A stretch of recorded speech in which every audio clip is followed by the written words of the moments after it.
Hello, everybody. This is Joseph Pasek, and welcome to the Fired Up Network. Welcome to the flagship show of the Fired Up Network, Fired Up Live. We got a great, spectacular show for you tonight.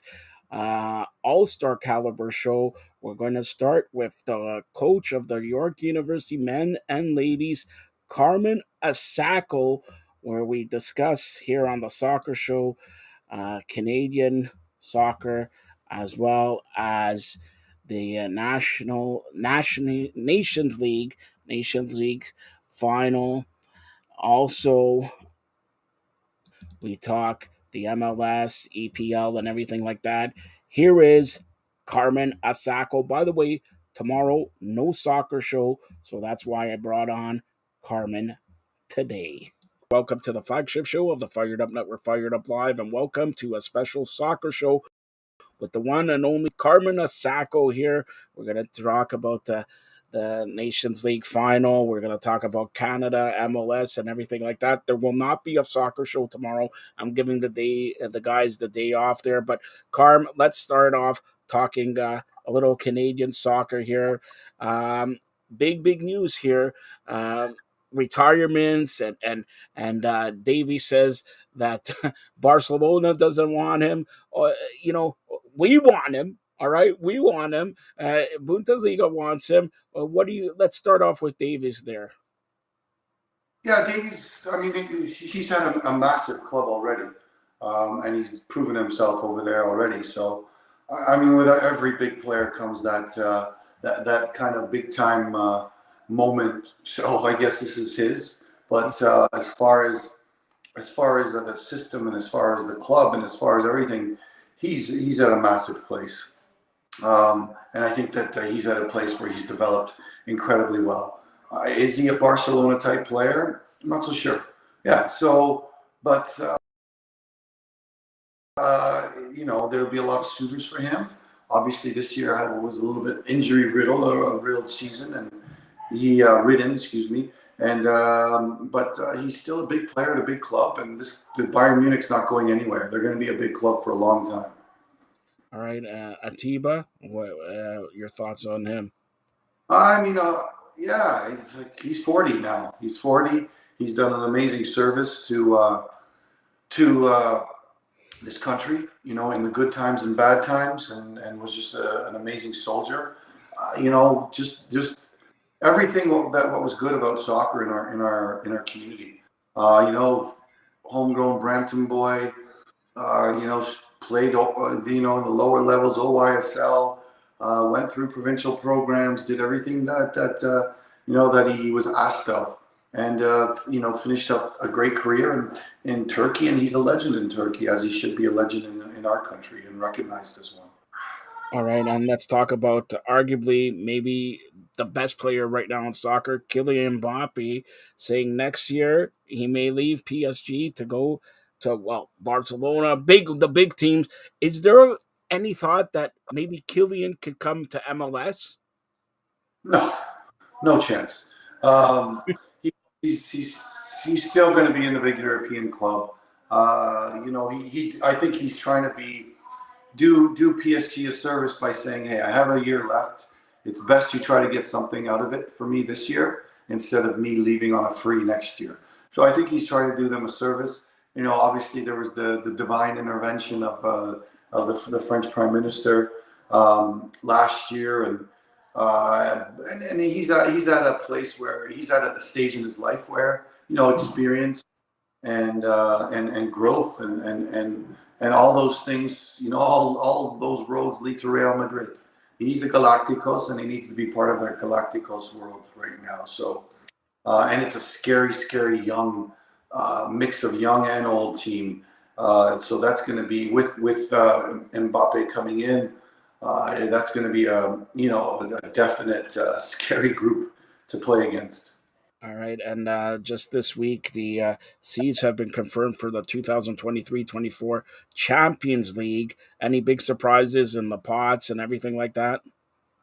Not really. Again, not really. You'll have your minnow here and there, but we'll have a great story about minnows getting through and giving the big teams a hard time. You'll have your groups of death as usual. But I mean, the off season is going to be key, and the Champions League teams always have lots of money to spend in the off season. It's just how they spend it. You know, you're going to look at a Newcastle who went from a mid to low table team and spent wisely, and now are in Champions League. So that's I think for me that's going to be the most important. I think the scouting group and their scouting staff is as important as any other staff right now to build a competitive Champions League team, not only for Newcastle but for all the teams. And it's going to be a little bit of a turnstile as well for the big teams. You know, there's going to be the Lukaku saga coming up again. There's going to be the Neymar saga. There's going to be sagas that have kind of a little bit getting old, but a lot of them, I'm excited to see where the new young good players come in, and all roads, like I said again, with Camavinga and Tukumani, that Real Madrid team is young, strong, fast, and ready to go. All right, let's talk about some friendly games today. Japan destroying El Salvador 6-0. Philippines and Nabil 0-0. But here, Argentina, Australia, Argentina 2-0. And ho hum, I shouldn't say Argentina. Inter Miami zone. Messi uh, looked great there. All right, what did you think? Yeah, it's amazing that he's not doing superstardom.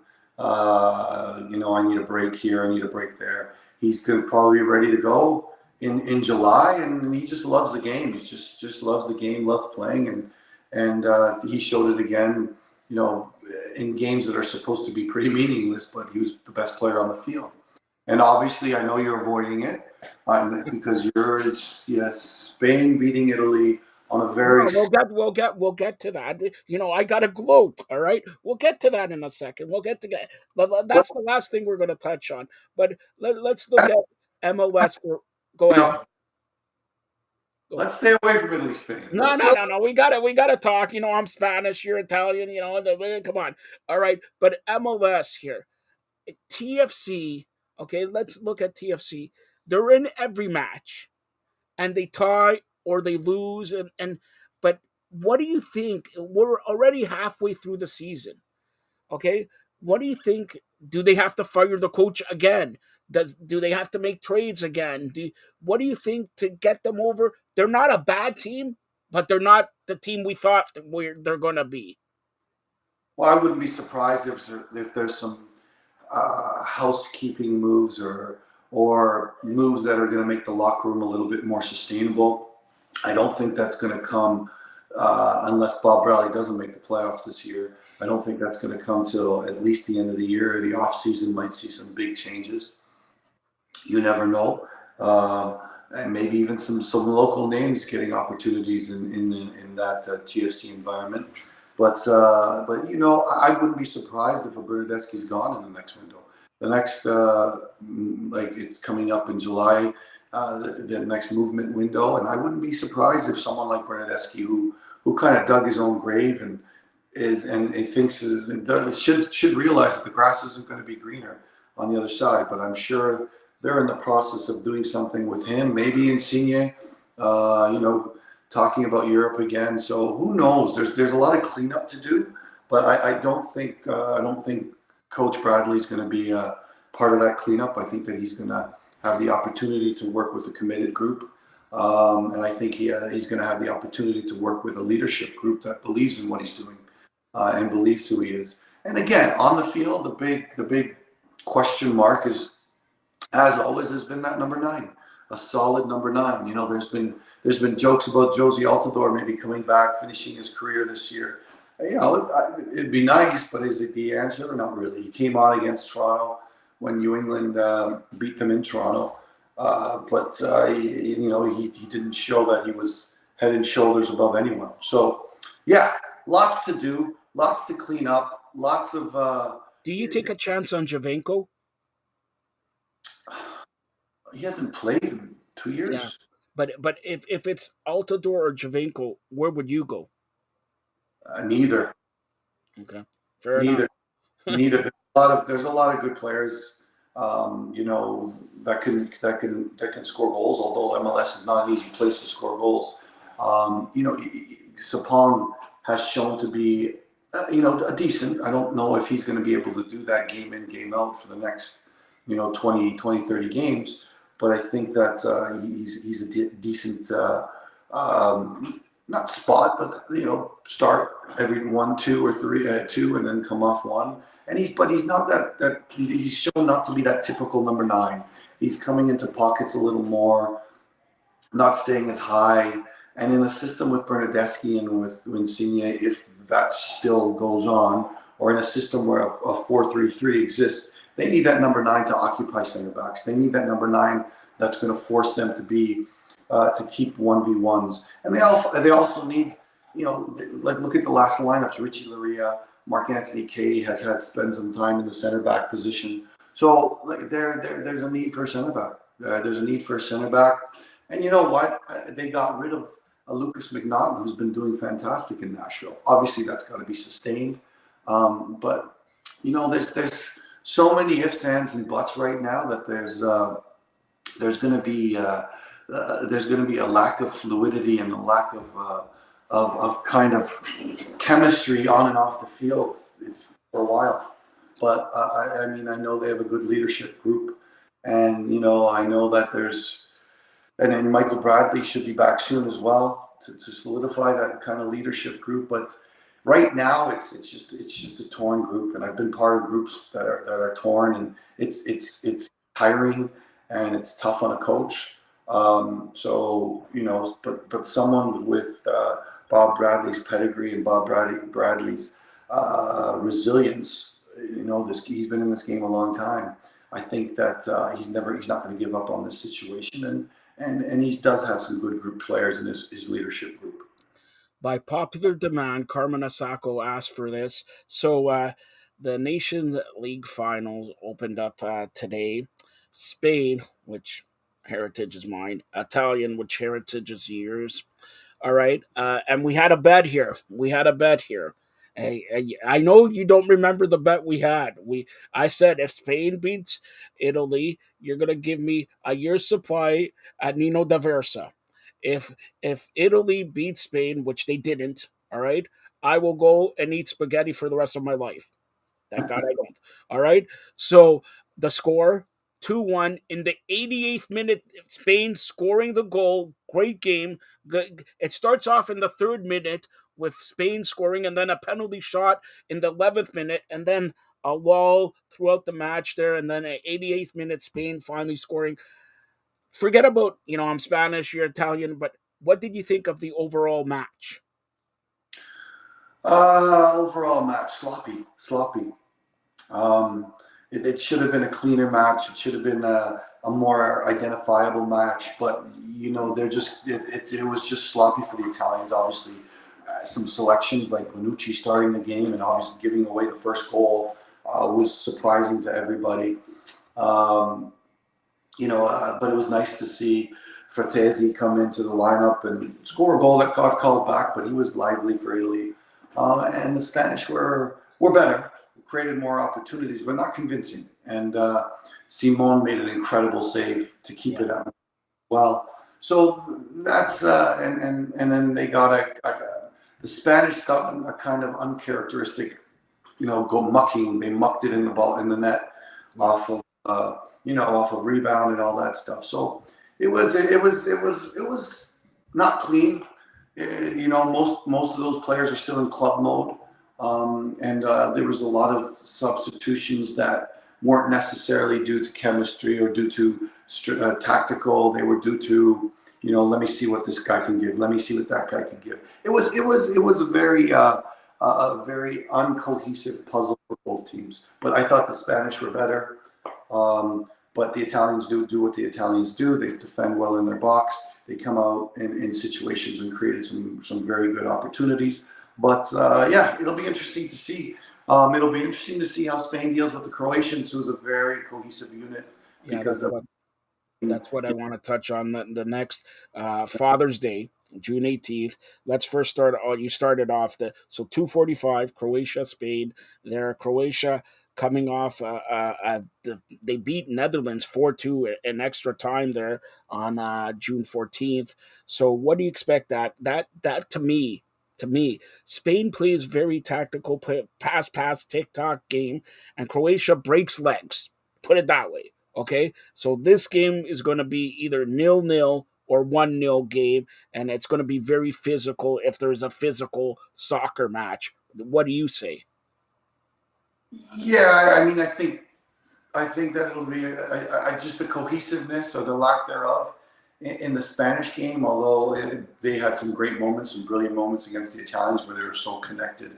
I think the Croatians still will have a lot of answers and will be difficult to defend on restarts and difficult to defend in transition. And the spurts where they get their wing backs involved in the attacks, they can be very dangerous.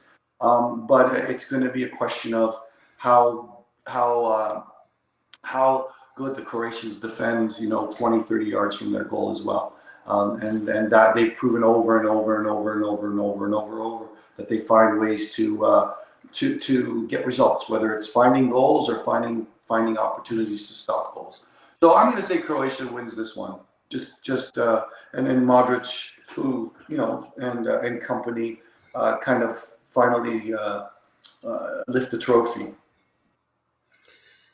I disagree, but whatever. I don't want to see.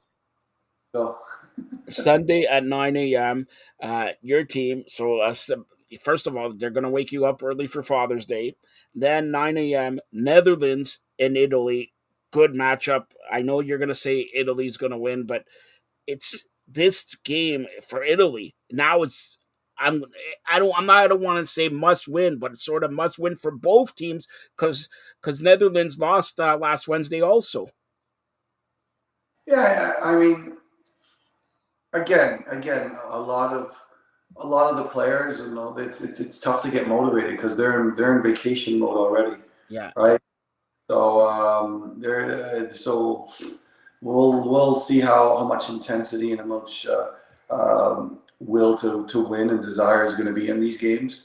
But yeah, I agree with you. It's a must see for Italy to see how they're going to solidify their group, how they're going to kind of make changes to their group. Is Below still going to be their go-to guy, and are they going to make changes on the way they play? Is there going to be a transition to the youth after what they saw their U20s do in the World Cup? So there's a lot of question marks in that makeup of Italy, and I think that this is a must-see game for them and see how they react. And I would love to see the younger players also come in, and I'm not sure about the Bonucci situation. So it's fine that he's playing. I mentioned Father's Day Sunday. I'm going to ask you a question here. What's the best Father's Day gift you got? I don't know. I'm a trinket type guy. I like the T-shirt. Yes. Wait a minute. What was the? Are you going to get me anything for Father's Day? Come on, Daddy. Come on, Daddy O. Scissor me, Daddy O. Come on. I didn't know you knew my mom, but no. I know your mom. The Osako family go and Pasek family go way back to Nino D'Aversa at Young and Steels. Come Right. on. Lime Ricky's, Nino D'Aversa. Do you remember those days? Yes. Yes. I remember. Never mind. I won't say it. But don't you just want peace and quiet for Father's Day? I want peace and quiet every day, my friend. But And you never get it. So you keep calling me back and asking me for my handle and and I say my handles on the court are fantastic. I was a three that should have been a point guard, but well, we gotta move on, and then that's it. all Peace. right. So Okay. you're having a day off for tomorrow's soccer show, but Carm, I just want to wish you and your family a very happy Father's Day, and You too. next week, I'll tell you this. Next week, next Friday, it's John Nelson's birthday. So we're going to do something special for John Nelson. I don't know if you're going to come out a cake or whatever, but get your hair cut. Do something special for the Hall of Famer, John Freeman Nelson. Sometimes you change by not changing at all, my friend. All right. Well, don't change. You're the best. That's Carmen Asako here on the Fired Up Network. Thank you, Carmen. And everyone tune in Canada, Panama. Let's go. Let's go, Canada.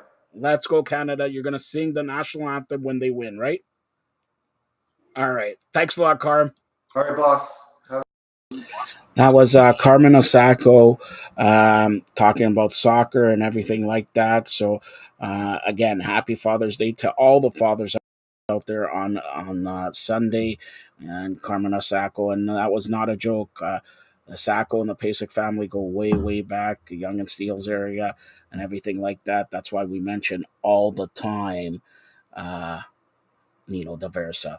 Now we're about 10 minutes away from the start of week 2 in the Canadian Football League. John Freeman Nelson of OSG Sports is back, and he recaps week 1, previews week 2 right now on CFL No Yards. To CFL No Yards, welcome to the flagship show of the Fired Up Network, Fired Up Live, and welcome to the Hall of Famer, John Freeman Nelson, as we look back at week 1, preview week 2 in the Canadian Football League. And John Nelson, the dedication, he's now in Atlanta, not at the studios, he's on vacation, but when the president of the provinces of Canada calls, he picks up, unlike other guys. All right, so let's look back. By the way, you picked Calgary. The first game, you picked Calgary. I said BC's going to go into Calgary. I did check it and defeat the Stampeders. What did they do? BC 25, Stampeders 15. Thoughts?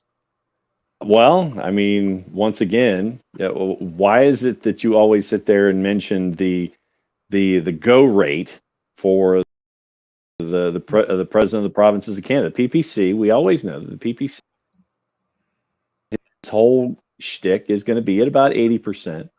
And for BC last week, it was Vernon Adams Jr. 28 of 36 for 270 and 2. Taquan Mizell had 81 yards rushing. Vernon Adams had another 35 yards on the ground. So north of 300 yards of total offense. And it's if you can't stop Vernon Adams, you're in trouble. Yeah. Receivers 3, 6, 8 different receivers. It looks like for BC. Rhymes had 8 for 100. Hollins had 6 for 85, and then Catoy, McInnes, Whitehead, Mizell, Williams, and LaFrance each had catches. So balanced effort out of the blocks for BC, and not the way you want to start the season if you're the Calgary Stampeders. You had Jake Mayer come in, 20 of 36 for 154. Who you won't have this week. Only 7 rushes for 39 yards, and that pretty much hamstrung you there. So not a surprise that BC came out on top. Okay, so the next game, by the way, the other 3 games you got right, but I was perfect. You weren't. Just saying. Course. All right. Of course. And this came out of nowhere. Winnipeg was leading big, but Hamilton made a furious comeback, but they lose 42-31. Thoughts on this one?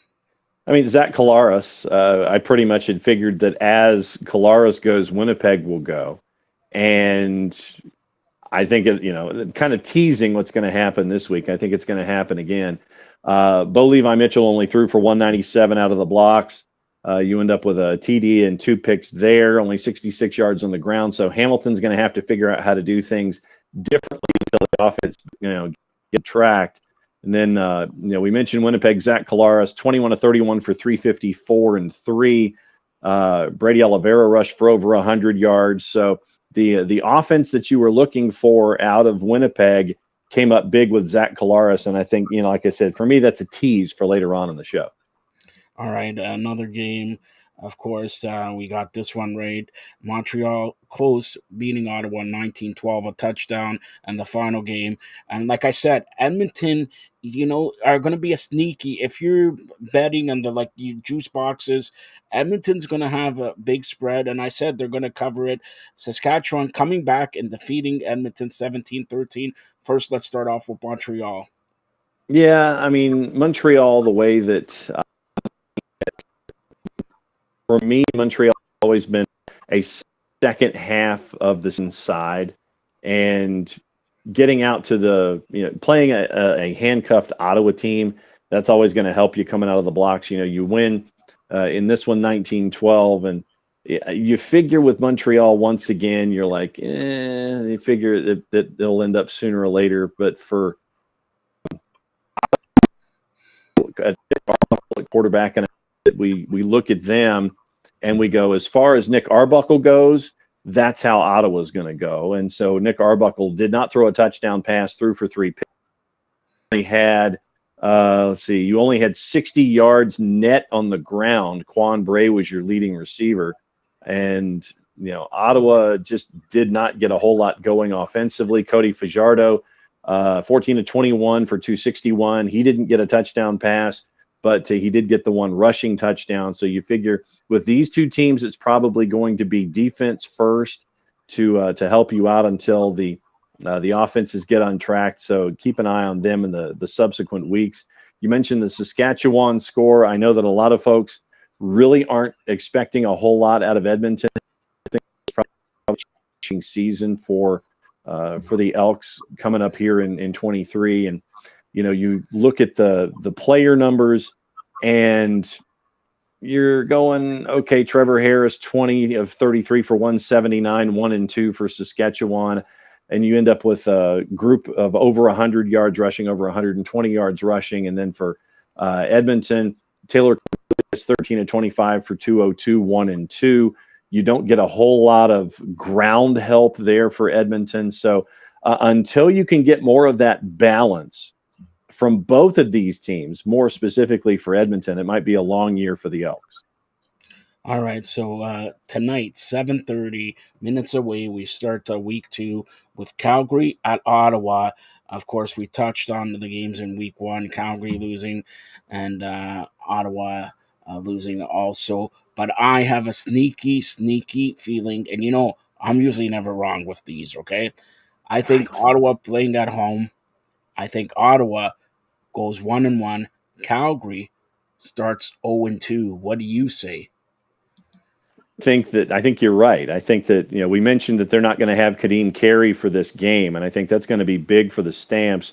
I think it's going to be Nick Arbuckle that's going to lead Ottawa, obviously, and the defense for Ottawa had 6 sacks last week. I think that it's going to be another rough night for Calgary trying to get a whole lot of points on the board. So I'll go with Ottawa evening things out at 1-1.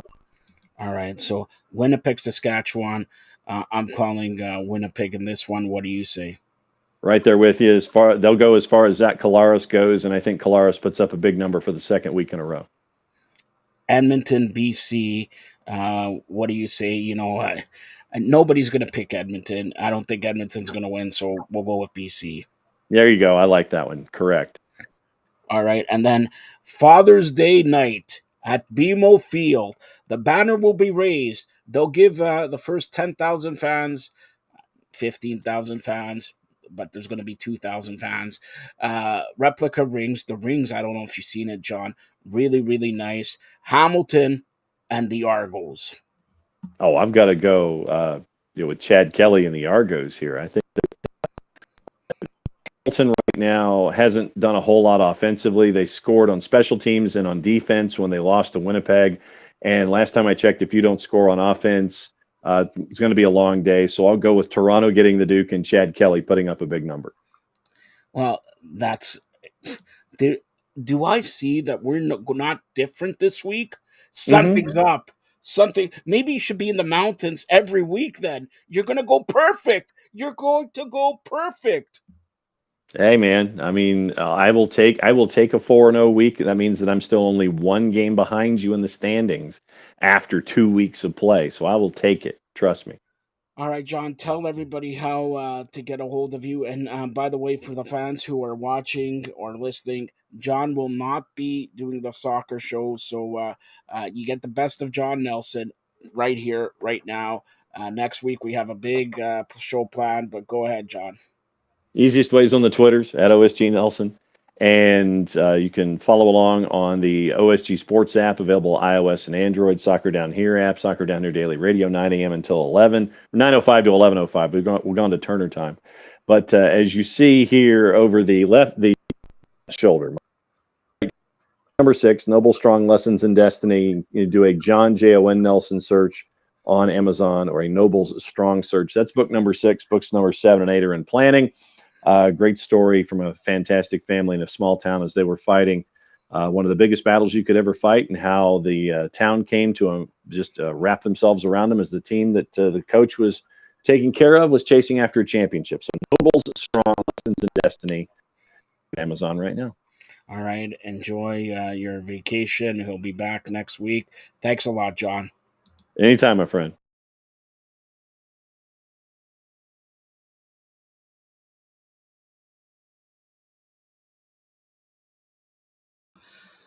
That was John Freeman Nelson with a look back at week 1 in the Canadian Football League. Look ahead to week 2. Just starting off 7:30 is the game, so right on time here. We get you right on time for week 2 of the Canadian Football League. And now we're going to be joined by the icon, the legend, Digit Murphy. And Digit talks about her digits. All right, she talks about her digits coming up right now here on the NHL Lowdown on the Fired Up Network. The flagship show of the Fired Up Network, Fired Up Live, and welcome to the Hall of Fame legend, icon, Digit Murphy here on the NHL Lowdown year review here. But before we begin, Digit, you didn't even tell me this. Before we begin, you didn't even tell me this. I'm a little bit annoyed that you usually tell me everything. First of all, you didn't tell me your digits. Second of all, No, okay, well, I do have your digits anyways. Second of all, you're up for an award. You're up for an award. I'm not up for it. I received it, baby. You're Yeah. receiving an award. All right. So, what's the award about? The award is given yearly to the Cornell Trailblazing alumni in the Pride space. So it's given away by the Cornell LGBTQIA plus community, which is called Cornell Pride. And I received the Steven Siegel Award. And it's, Steven Seagal? you wish. Steven Siegel, and it's named in his memory. He was a Cornell alum that did a lot of transformative work, actually in New York around the Pride Association. And he also started it. He started the Pride group. And he's just a phenomenal individual. And reading up on him, he just did a lot of timely work for the gay community in New York. And he just was an icon. He was an icon. So I'm just honored to share the space with him. So it's pretty cool. So, is this in New York or is it in LA or I will be in San Francisco. I'm leaving tomorrow morning. So yeah. San Francisco? Wow. All right. So, first of all, congratulations. Very well Thank you. deserved. If you don't know, like I say, she's a trailblazer, an icon, and she is. And it's not only in hockey, it's just throughout the sporting and, for that matter, entertainment world. So, kudos to you, Digit, there. And we'll Thank have you. surprises coming up very soon. All right. Yes. Let's get back to Tuesday night, the Stanley Cup Game 5. Before we get to the game, because the game was whatever, it was Oh, revealed that Kachuk is not playing. And then after the game, they revealed, and you tell me this, there's 2 players in Florida, because Paul Maurice did say this in his press conference, broken sternum, okay, wow.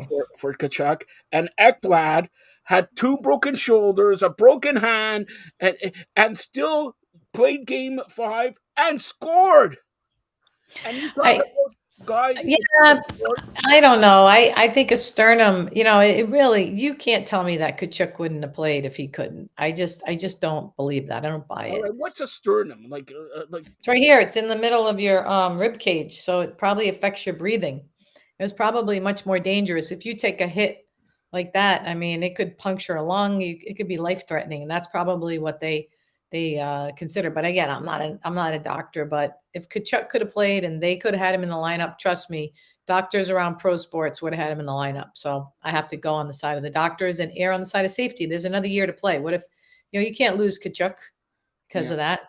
So and it's let's not say about hockey's not that important in the grand scheme of life, your life life and death. exactly. You got to be healthy to play hockey, right? Correct. And 9-3 game 5. Even if he played, even if he scored a hat trick, 9-6. All right. So, like, honestly, yes, obviously he wanted to play and all that, but and we talked about 1 or 2 goal game, right? 3-2, 4-2, maybe 5-3 or whatever. But No one saw this. 9-3, and you know what? When you look at 9-3, you're thinking, oh, they were leading 5-0. The game halfway through the game was 2-1. Yep. Yep.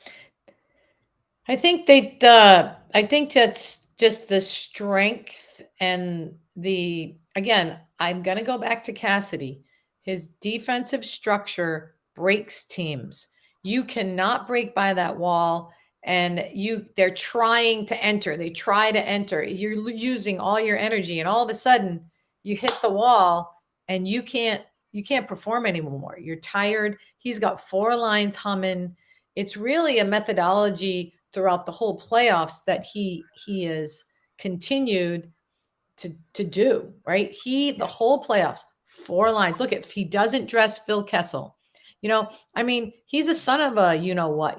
He's going to get what he wants out of his team. He's going to provide that structure. He's going to hold players accountable. I love him. And I'm kind of laughing at the Bruins players that were like, oh yeah, we don't like him. We don't want him on the team. Well, how's that working for you there, buddies? We're really sorry about that. And I said this earlier. You're making millions of dollars. Just do what the coach says, please. Okay? Just do what the coach says. Yeah, and for people, like you said, son of a whatever, but look who he started in Game 5 to Yep. start the Stanley Cup final, a clinching game. He started the original guys from Vegas when they were elected and all that. Go ahead. Those are the little things that you do as a coach to get your players to buy into your philosophy. You appreciate the past, you pay homage to the past for the success in the future. It's a philosophy about respect. And when you have a respectful culture, no matter if it's hard or not, whether they think you're a son of a what or not, they are going to play for the mission, which is to win the cup. And that's what Bruce Cassidy did. I don't know if he's getting coach of the year. He should. I know Paul Maurice, got them together and they were the Cinderella story. But for Bruce Cassidy to get fired, get into Vegas, they made the moves to get Eichel and get the pieces that they needed to win that championship. That's a winning culture. That's a winning organization. Good for Vegas. All right, let's speak about Vegas here. 6 years in existence. 6 years in existence. Okay, they win the Stanley Cup, but 2 out of those 6 years they've gone to the Stanley Cup. Some team Never get shall there in shall 30, name 35 years. what do you mean 35? Maybe 55, 57, Was it going up 50? 56 years, 1967. All right. Whoa. So yeah, okay. Now, here's my question to you. And it's a very good question. Seattle Kraken second year made it to second round. Does Seattle win the Stanley Cup first, or does the Maple Leafs win the Stanley Cup first? Oh, wow. That's an interesting question. It's too soon to tell for the Kraken, but they look like they've got some good energy going. Sometimes it's about the traditions, right? And I think that as original 6 teams go, they could be too entrenched in their traditions to grow, right? As you what is it? How many years has the NHL been in existence? 60, 70? I don't No, know. it's going on 90 now. It's going on, I Oh my think. God, it's been that long. Yeah, because they had Anyways, the 75th year anniversary about 20 years ago. So maybe it's even 95 now. oh, whatever it is, like you're talking years and years of entrenchment, right? And I think what you're seeing now is embracing non-traditional markets, embracing non-traditional ways of operating. But don't forget, the Toronto Maple Leafs are one of, if not the most successful money franchises, right? They still make money. So you have to question, is it really about winning or is it about just making money? I just posed that question, because it looks like they make money no matter what. And that is the question that, forget about making money. Every year, no matter if they win or lose, the price, the tickets are like $700, a 70% increase and all that. Of course, you're going to make money, but do they care about the team, or do they care about the restaurant, the hotel, the sports shop, the everything but the team? Well, I don't know that. I mean, the only people that can answer that question are the owners. And, let's face it, there's inflation, there's lots of expenses that are associated with teams, especially when you're paying millions and millions of dollars in salary to the players. And we've talked about this before. How much is enough? How much is enough for the players? That passes down to the fans, that passes down to the community. And who knows, Joe? It's only a matter of time where you could outprice yourself out of the market as a sport. So, hockey has to ask itself the question: how much is enough, and how much can we grow? I mean, let's look at Gary Bettman last night. Like, he was beaming, giving them Yeah. that trophy, and that's because they proved him right. Like, for him to to be a visionary in the sports space, love him or hate him, he did open the markets to the Kraken. He did open the markets to Vegas. Let's see where Arizona goes. Look at where Tampa has come in. I mean, it's been a while, but almost 15, 20 years, but still, those are visionary decisions, and they are Bettman's. Love them or So hate them. I'm just looking up on Google here. How old is the NHL? And can you believe this? 1917. 1917. Wow. Yeah. So what is that? 105 years. 106 years. Whoa. Yeah, Whoa. 106 years. So 106 Like, years. when did it really start to make Well, money and stuff? Like, when did they start playing in the the arenas and original six, and then they expanded in 1970 and all that. But they said the NHL was formed and played hockey in 1917. The Toronto Maple Leafs were the Toronto St. Pats, so okay. that's why the Maple Leafs have an over 100-year history and all that, right? Yep. So Yep. Yep. again, but the NHL 1917 there, and it's think about 1917 to 2023 now. And look, if you look at 2024, January 1st, 2024, the Winter Classic, I don't have to tell you, playing in Seattle, Vegas and Nuts. Seattle. Vegas and Seattle. So there, Batman is beaming, but it affects. Okay, they won the Stanley Cup now, and next year they're in the Winter Classic. Seattle, an up and coming team, playing the defending Stanley Cup champions outdoors in Seattle Well, Stadium, the Seahawks Stadium there. yeah, but it could be because, they want to expose hockey to a different fan base. And I think that is very smart, Yeah, because if you just stay static and stagnant in those traditional hockey markets, and we're finding it in women's hockey, right? Those static, stagnant markets, there's no growth potential. I honestly cannot believe the amount of people that are nuts for hockey in Vegas, outside this arena, inside the yeah. arena, and it proves that if you build a good organization, that it can happen. And they had 50 Cent making it loud before the game. They have superstars there, right? And this is why I said, and I'm firmly believe this. It's not going to go to Canada. It's Phoenix. Probably next year they're playing in Phoenix, but the year after they're going to go to Salt Lake City, Utah, because it's a new experience. And let's face Yeah. it, Utah does have basketball, but nothing else. Vegas didn't have even basketball. They got football. They just got the Raiders and all that. But now Vegas is a staple. They're, in fact, I'm going to break news here.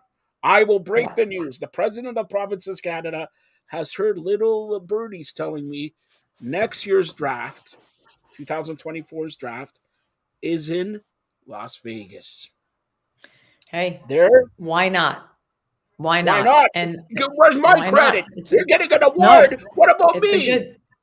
Well, it is all about you, Joe. When I accept that Yeah. award, I'm going to say this is also on behalf of the president of the provinces of Canada. Do you need a Um, decoration from me? Do you need a? I need I'll make need a it. When are you certificate. getting the award? Friday?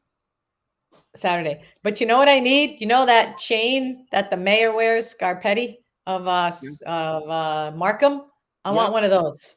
I want one of those How do chains. you know this? That the mayor market, I, he's making news. He wants everybody to amalgamate to Market, Newmarket, Vaughan, Thornhill, and everything to make it one big centralized thing. So we're maybe getting on him. And yes, Saturday. So what is that? The 17th, because the 18th is my day. It's like Father's Day, so it's like oh, all right. so it's But the kind of like your 17th, award. I'm gonna here on the Fired Up Network, Fired Up Live, the flagship show of the Fired Up Network. I, the president of the provinces of Canada, the mayor-elect of North America, and I'm not even running for the mayor of Toronto. I am the mayor of Toronto. I declare Digit Murphy Day here in not in Toronto, in North America, Saturday, Woo-hoo. June 17th. And you know what? We're gonna get your next stars and all that. I'll send that out to your palatial estate in Florida. Yep, Look at that in pool there and all Florida. that. I All like right. it. So I like okay, it. so let's tie a bow up on the NHL lowdown here. Vegas wins for Florida. Gave it a good run. Kachuk, everybody here. But give me 2 or 3 things that you will remember from this year, 2022-23 season in the National Hockey League. Again, it's the story behind the Vegas Knights firing Bruce Cassidy of the Bruins and hiring, and to tag on that, the Bruins falling in the first round, President Cup winner. It's looking at the Florida Panthers Cinderella story. It's Paul Maurice and his journey with Kachuk and the band of I don't know what you want to call them. They were just a little engine that could, but they just couldn't make it over the hill. And then I do think it was the goaltending story of Hill and Bobrovsky, like really taking their teams to that level. Goaltenders make a big difference.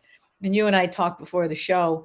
Hill could have just as much gotten the MVP trophy. It went to Marchessault. I just want to, shout out that I said that early that he was going to win it, because they always give it to the goal scorers. They hardly ever give it to the goalies. Yeah, exactly. Um, And that's the and Conn Award yeah, to Jonathan Marchessault, and yeah. he deserved it, like no doubt. But if you're going to win the Stanley Cup, more than ever, you depend on defense, timely scoring, and goalie. Well, if you looked at Marchessault too, like he's a humble guy, you can tell. He just put that cup up and he gave it to the next guy. It Yeah, really, he's not a a rah hungry rah. Yeah. media. He's not a media hungry guy, right? He's just Yes. a normal player.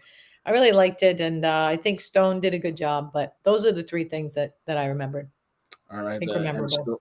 And Stone, of course, having a hat trick in Game 5 there. I can't forget that. All right, so now a little bit away, ladies hockey, 2000, and I'm gonna put it in 2022-23. Right? Has it progressed to a certain level? Because everybody still knows we still got to be way, way, way for especially ladies hockey, but ladies sports in general. Well, I think that this year, depending on how you look at it, the salary cap increase, 1.5 million per team, was a huge plus for the players in the PHF. Do still believe that the merging of the 2 leagues is really what's going to make it financially sustainable. But how many One of people? the How many teams went to that 1.5, or do they go at it's 1.5? They announce it to For everybody, everyone, they but announce it to everyone. Every team has to. Well, they don't have to, but they have to at least declare that they will pay the players 1.5 yeah, million okay. dollars So, salaries. They don't have to, but but that's listen, Bridget, where it is. the truth is, I could declare. You know what? I could declare I'm the president of the provinces of Canada. But the truth is, well, that is the truth. But anyways, but I could say 1.5 million. But you tell my GM, okay, nothing over 900,000. Okay, nothing over 900,000. Well, I Do you guess think you that could happens? do that. You could, I'm not there anymore. I don't know, but it could. It depends on, the ownership and what they believe is the right number to sustain their business model. I do think it really did get a lot of exposure from the media. And I do think that as the only league in women's hockey, it's the only place that really is caring about advancing the game after the college level. I mean, the PWHPA, you like them, but they're just a showcase right now, and they're not a league.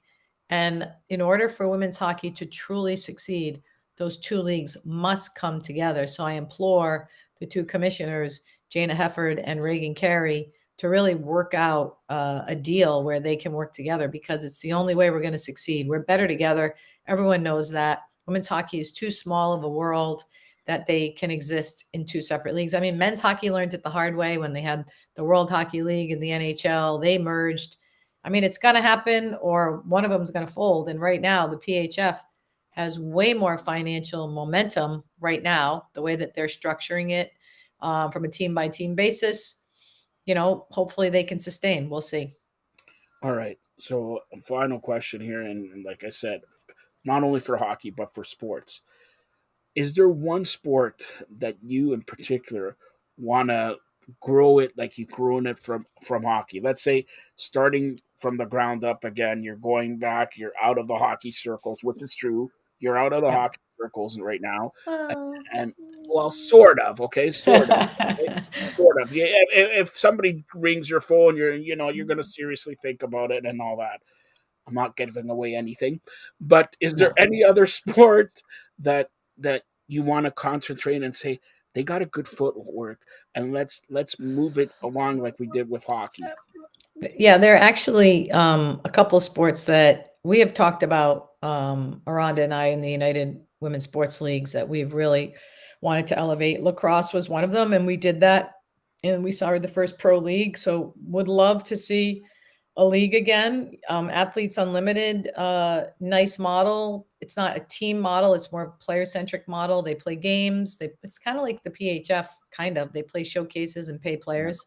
I'd like to see more fan support, more community based, because that's kind of what my personal shtick is, but what I believe in. And I've also would really like to now see rugby come on the the forefront of women's opportunities, because I think it's a great game. I mean, personally, I'm a personal fan of the sevens because I think it's fast, and I think it's fun to watch. But either one of the rugbies, I think, is rugby is another women's sport that I'd love to see grow in popularity in the All U.S. right, so I'm going to ask you usually the final question, and then I'm going to come back to a little sneaky surprise that I have here. All right, so tell everybody how to get a hold of you, social media wise, and tell them about your foundation. Yep. I'll tell you about the foundation first, playitforwardsport.org. We create opportunities for young girls, women through our programming, and not only young, but older women. But specifically, we are working on something called the Unsung Hero Clinic that will take place June 26th, 27th, and 28th in Little Old Rhode Island, North Smithfield Arena. And we will have little girls learning from coaches who actually have played the game, all women's camp. A great experience. And that's playitforwardsport.org. $200 if you want to sponsor a kid, and it's tax deductible. But you can find me on @DigitMurphy all over the place, and just look me up. All right. And the final question, and you're going to be back here periodically, but final question, Digit, you want to spill it out, or should we wait more a week or whatever? What you have planned with the Fired Up Network? So what we are trying to work on is for you and I to create our own women's network, talking sport, maybe talking life sometimes, and just really talk about women's leadership. And we're definitely going to be doing something. Stay tuned. And just because hockey's over doesn't mean the conversation's over. All right. And I'm going to give a sneak peek. If you look at the top right corner, you see Fired Up Network, NHL Mhm. Lowdown. So don't blink. All right, there it is. Okay, so that's what you're gonna have coming up very soon. We'll hopefully have an announcement very soon and maybe implement it for the month of, let's say, August, mid-August, before the NHL and before hockey kicks up once again. But again, congratulations, Digit, on Saturday. It's everybody. North America wide. The president of the provinces of Canada, the mayor of North America, has declared that it's Digit Murphy Day on Saturday. Woo-hoo. Yes, and we're going to get you that Thanks, Nick Joe. thing. I'm going to talk to the mayor of Yeah, I talked to Moncton. Scarpetti. Yeah. Tell him I need one of Scarface. those. I call him Scarface. So yeah, I call him there. But congratulations, that's a big honor, Thanks, and Joe. thanks a lot for throughout the playoffs, each and every day almost. I called you, I bothered you, and you never said It's no. And been a lot of fun. It's been a lot of fun talking hockey with you, Joe. You do a great job on this network. For anyone who doesn't know this, Joe works tirelessly to keep the Fired Up Network going. He's a true entrepreneur and he loves what he does. So keep watching the Fired Up Network. Great things are going to happen. and I Thank have to you. work with Greeks all the time. Like The Greek. I should get like a medal for that. Anyways, all right, that's Digit Murphy, and don't forget, play it forward. Check it out. We got about 2 weeks left. Donate $200. Get a little kid playing hockey and all that, and learn by people who actually played the game and everything, and you trust. Give that website one more time. Playitforwardsport.org. Playitforwardsport.org. Playitforwardsport.org. That's Digit Murphy. Simply the best. Thanks a lot, Digit. Woo-hoo. Thanks, Joe.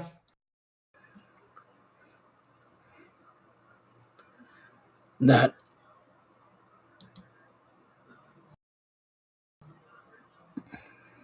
was Digit Murphy with the NHL lowdown. Great Digit Murphy. Like I said, the icon, the legend, the Don Cherry of female hockey, and great to have her on here, the Fired Up Network.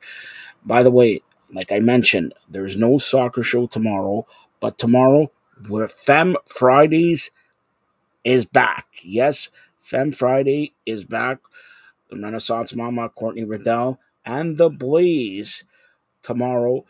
And stay tuned later on. We'll tell you the time. But right now, my good, close personal friend for about 30 years, Tracy the Long Range Bomber Murray, closing up the NBA Finals, talking about the NBA. Here is Tracy Murray, the Long Range Bomber. Welcome to the flagship show of the Fired Up Network, Fired Up BA Jump Ball. Welcome to my good, close personal friend, Tracy Murray, who I spoke prior to this show. I spoke to some guy named Mark Calloway, known as The Undertaker. He says he asked Tracy if he's going to wear the shirt. So Tracy is, hold on here, I'm going to get the producer to close in on it. He's wearing the shirt. Can you tell everybody what that sweatshirt is? BSK for life, baby. Bone Street Crew. That's all of us domino players in that crew. Undertaker, Godfather, Savio Vega, Rikishi. Those are my guys. So they're the BSK members, of course. Some fallen soldiers that are not here. Mr. Fuji, Paul Bear, Brian Adams. There's a lot of guys that are not here. But the ones that are the Godwins are still here. So those are my boys, man. BSK. All right. So I didn't want to start out with wrestling, but since You didn't know I was an honorary member, right? You no, didn't know. you're not an honorary member. Come I'm on, an honorary. I'm listen, an honorary listen. member. I'm going to tell you this. All right, Mark Calloway, the Undertaker, told me to give you a tombstone, a Paul driver, a suplex, a DDT. I'm gonna. He told me to Never, do that. But never. We're crew. He would do that to you. no, listen. Does Mark Calloway knows that I am the president of the provinces of Canada, the mayor-elect of North America. All right, so he knows Even that. more the reason to drop you right on your head. Now listen, you put up the ones, okay? Over 1,000 days, Roman Reigns is the world heavyweight champion, universal champion. But you know what? Is he the universal champion? Is he the world heavyweight champion? Is he the unified champion? What is he? He is the champion. The champion. So what They're is Seth creating Rollins? belts. They are creating belts because he is the champion. Yeah, but what is Seth Rollins then? Raw champion. So he's the Raw champion. Okay, I'll give you that. All right, I didn't want to talk wrestling. We'll conclude with wrestling, but let's talk about. Finally, you were on here a couple of days ago. And hold on. And that's no disrespect to Seth Rollins. I got a lot of respect for what he does. So, No, the Trace, come yeah, on. Listen. I spoke to your wife, and she had enough of Seth Rollins' song. You're singing Seth Rollins' song when you wake up in the morning, when you go hey, I may not be singing it, but my kids are singing it. That's for doggone sure. That's it. It's a catchy tune, Yeah. it's a catchy tune. Now I'm going to ask you this. So one question, then we'll go away from to the NBA. In your opinion, who should beat Roman Reigns? Solo Sikoa. I knew you're going to say that. Take away the bloodline. Who should beat Roman Reigns? Brock Lesnar. It's got to be to a point to where it makes sense or it's realistic. I mean, did they miss the boat back in February in Montreal, and Sami Zayn was like hot like fire? Did they miss the boat not giving Sami Zayn, let's say, a one-day title? No, because Sami Zayn is through the roof, man. I mean, what was accomplished out of that was accomplished. What I mean by that is, here's a guy that's been a heck of a worker for his whole career. I mean, Sami's really good and wasn't getting the credit that he should have gotten. Kevin Owens wasn't getting the credit that he should have gotten. You know, even when he ran with the belt for a second, he still wasn't getting the credit that he should have gotten. Both of those guys are excellent workers. And they should have been, in the fans' eyes, a lot bigger by now. It should have been bigger. And I thought the bloodline elevated them to where people actually was like, these are our guys. You know what I mean? When it should have been their guys from the beginning, because those guys are really good. What about Cody Rhodes? I don't know. Cody went away. He worked on some things. He made a name coming back after going to AEW and starting that. He's back. He's at a high level. If they were going to let Cody run with it, would have been after Mania. I don't see now, making a U-turn and climbing that ladder and getting it. I think if they had done it then, it would have made sense. Now it doesn't make sense. What do you think of? There's two rumors I've been hearing. One is at SummerSlam, a swimming pool match between Jamal Murray and Nikola Jokic. Did you see how we? I should have known you were going to pull something out real quick.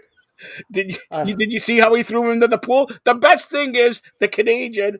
Okay, he still had the champagne bottle after getting drunk in the thing. He's still holding on to the champagne bottle. That's classic. Hey, you know what though? I'm really proud of Jamal. He's one of those Raptor babies, I call them, because they grew up on Toronto Raptor basketball. If the Toronto Raptors was not in existence in Toronto, those guys may not have believed or maybe had the opportunity to get to this level and win a world championship. So I'm proud of those guys that's come up underneath us and grew up in the city watching Raptor basketball and now carved out, a pretty good career or may have achieved a dream through following us. Yeah, that's everybody in Canada. Well, anybody who wins anything in Canada, we're all proud. That's how Right. the country is and all that. But we're all very proud. But I got to go back to one match, and this match, it looks like it is going to happen at SummerSlam. And believe it or not, I want your opinion on this: Logan Paul versus Bad Bunny. Really? That's the rumor going around. Bad Bunny. That would be, you know what? That would be kind of dope, even though they are going to have to sign some big time waivers going against each other. I think they should make a tag team. I think that can possibly be the match of SummerSlam if they're not careful, because both of them lay it on the line. Both of them have a little bit of experience in the ring. They both want to be good at it. So that might be a match stealer, a match of the night Yeah. stealer right there. And believe it or not, that's the rumor. I also heard 2 NXT title matches are going to be in the SummerSlam card. That's what I heard, and that's why they're putting main roster guys into NXT there. So, we'll see, because they want to build now NXT as a third brand, because TV deals, they got to sign deals with Fox and USA Network, and now Disney wants WWE. Figure that one out, Disney and WWE. Disney want in on everything, don't they? So that's Fired Up Network wants to take like half of what Disney makes. Put it that way. But you know what? I mean, that's a great opportunity for the WWE. I mean, everything that was thought about when Vince first started naming it sports entertainment is now coming into fruition. So I have a question here. I'm just reading it. It comes from Patricia. Wants to know, first of all, can she get a shout out? So, I'm the president. What's up, Patricia? What's up? Tracy Murray gives Patricia a shout out. So hopefully you have happy about that, Patricia. But here, the question is, who is the best player Tracy Murray has seen and has ever played with? Played with or against? Both and or has both. seen. Michael Jordan, of course, the best I've ever seen and played against. The best I've ever played with. Ooh, I played with some greats, man. I played with Clyde Drexler. I played with Shaquille. I played with Kobe. I played with Vince Carter. I played with a lot of great players. But Hakeem Olajuwon. Really? You're going to say he's better than Kobe? Yes. Wow. I'd never seen what I witnessed the year we won it that second year. David Robinson was the MVP that year. Yeah. And I've never seen an MVP get destroyed like he did in the Western Conference Finals. I mean, when I say destroyed, I mean destroyed. It was almost like it was personal the way Hakeem killed David Robinson that series. Wow. All right. So and that's not at a high school level. It's not at an AAU level. It's not at a college level. That was at an NBA, the best players in the world level thrashing. So I have another response here. And this, I don't know if you know him. Norm Rudak? All right. So he was Storm. Watching, okay, hold on. He was watching the show a couple days ago. He says, thank you for the well wishes. And Joe's right. We should get together July 25th to celebrate your 55th. 55, Trace. Now, wow. Now, come on. Yeah, now I want you to lay the smackdown. Give him a suplex. Give him 55. Now, I don't know if he said it. No, and he says it. He says it. It's right here. I'll send it after the show. I'll send you the text. No, we need the receipts right now. Can you share your screen? I can't do it. I'm handling a show here. Oh, see, I gotta watch you. Of Canada. Look, I gotta watch you. No, 55, man. What a disgraceful comment from Norm, whatever his last name is. So go ahead. Any comment that you want to make to Norm Rumack? Norm, I hope that wasn't your comment. I'm thinking it was Joe, because Joe's always got tricks. No. Now the next. Why you look like you're ready to laugh and giggle? Because it's funny. Joe has all these tricks. Now the next question. The next question is from some guy named EM. All right, he's out of Atlanta. Mm-hmm. He wants to know, how's your karate doing? You mean Mr. Red Shoe? Yes, Red Shoe. That's EM. I thought it would give it away when I said EM out of Atlanta.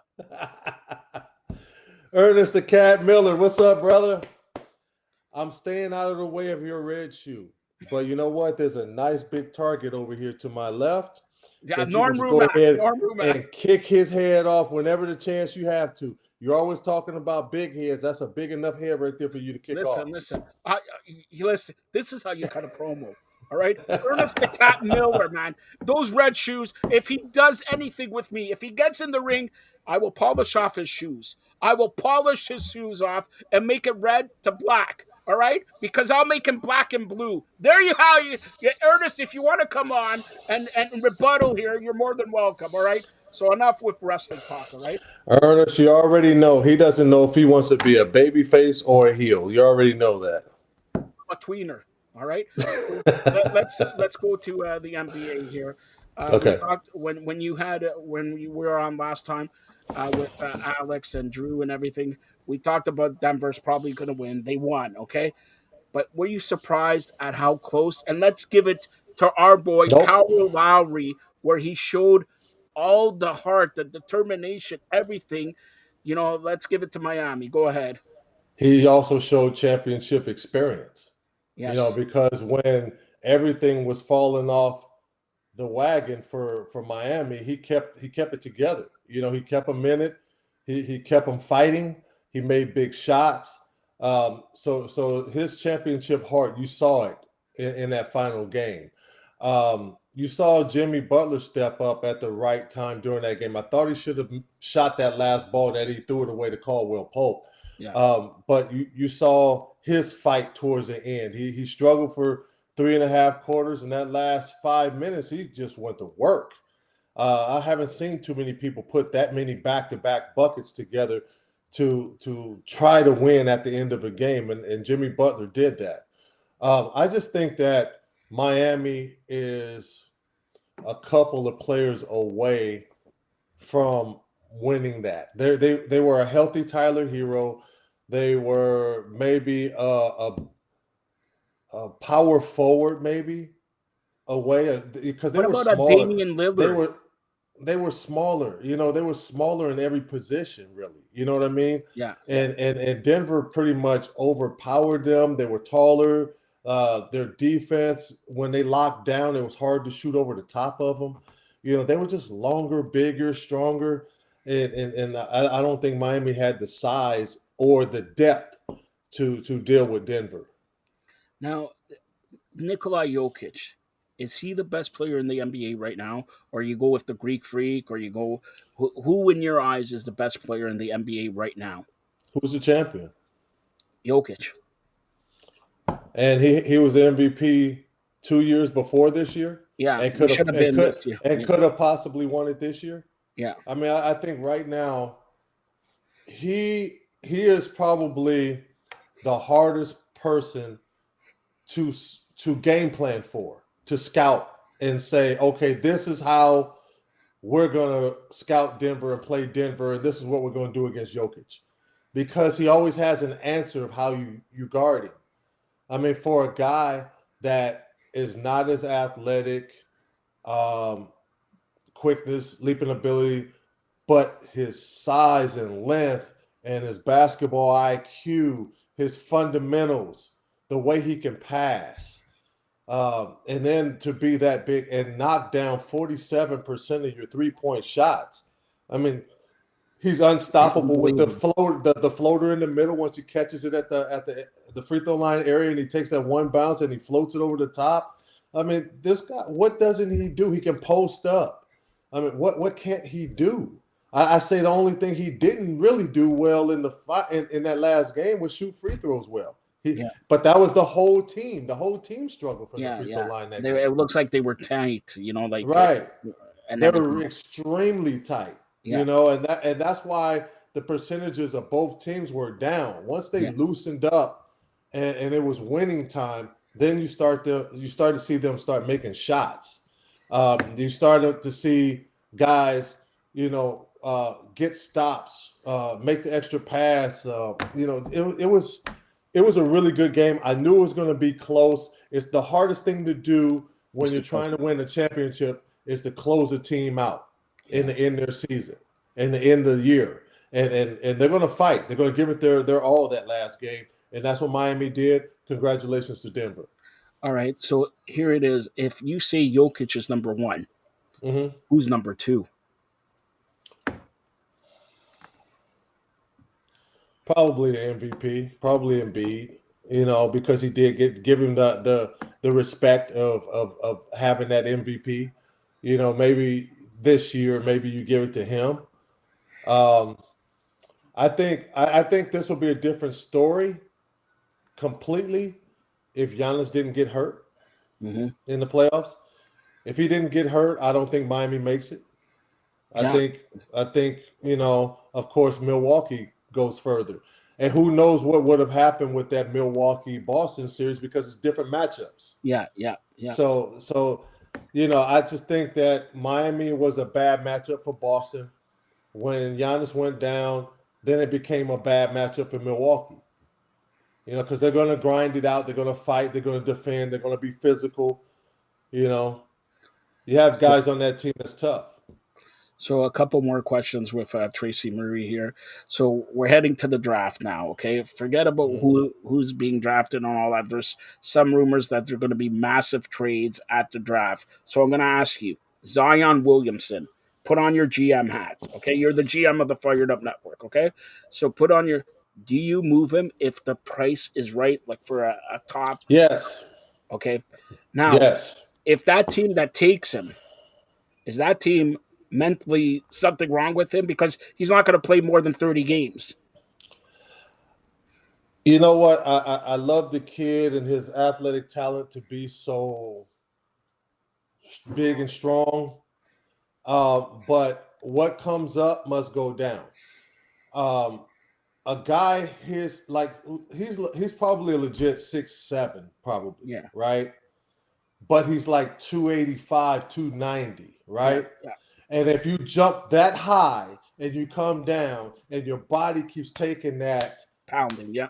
yeah, your back, your knees, your hips, everything goes out.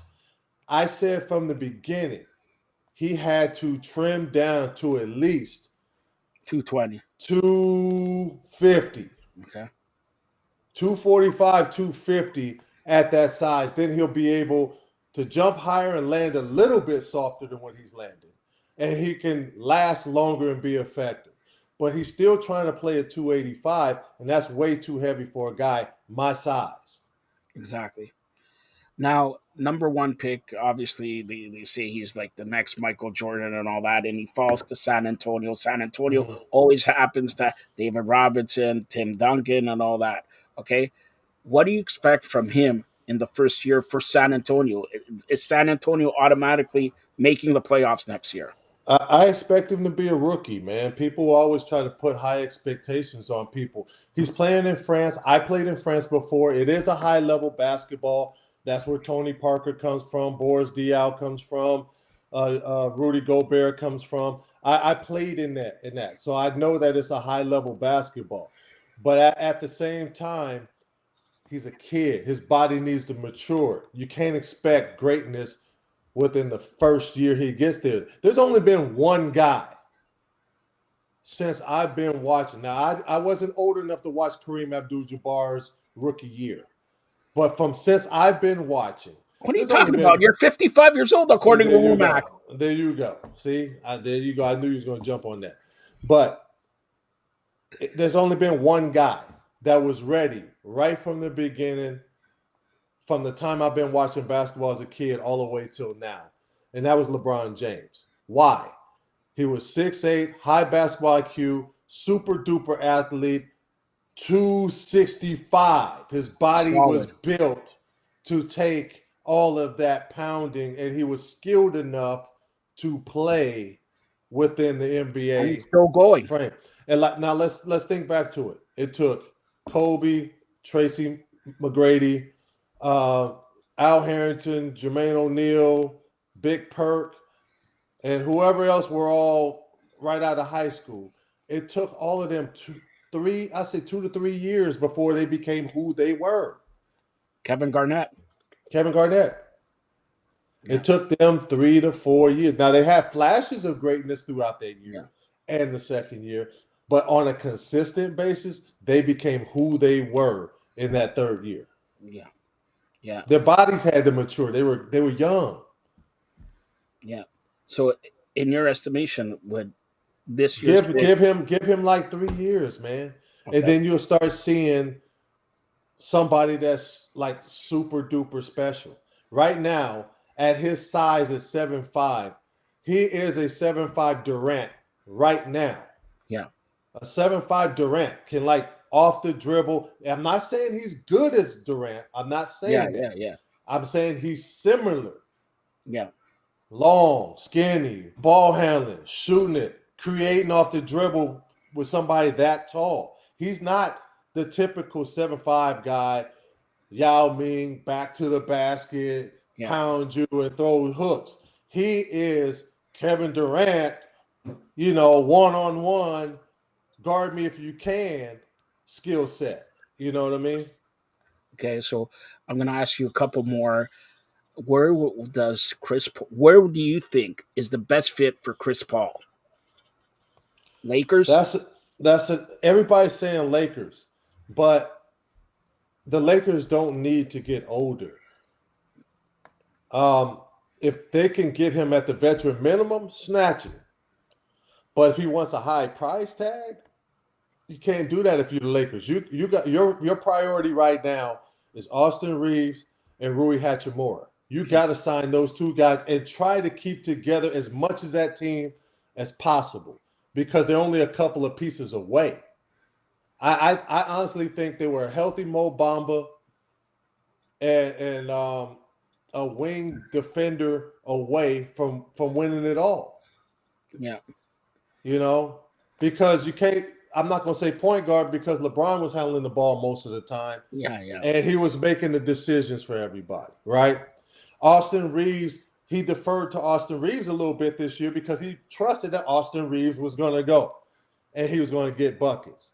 He deferred to Anthony Davis when Anthony Davis was ready to play. Yeah. So if he can trust somebody on a consistent basis, he'll get off the ball. LeBron is smart. But until then, he's going to control it until people understand how to play. All right. We'll talk about the Raptors last, but who has a better season next year?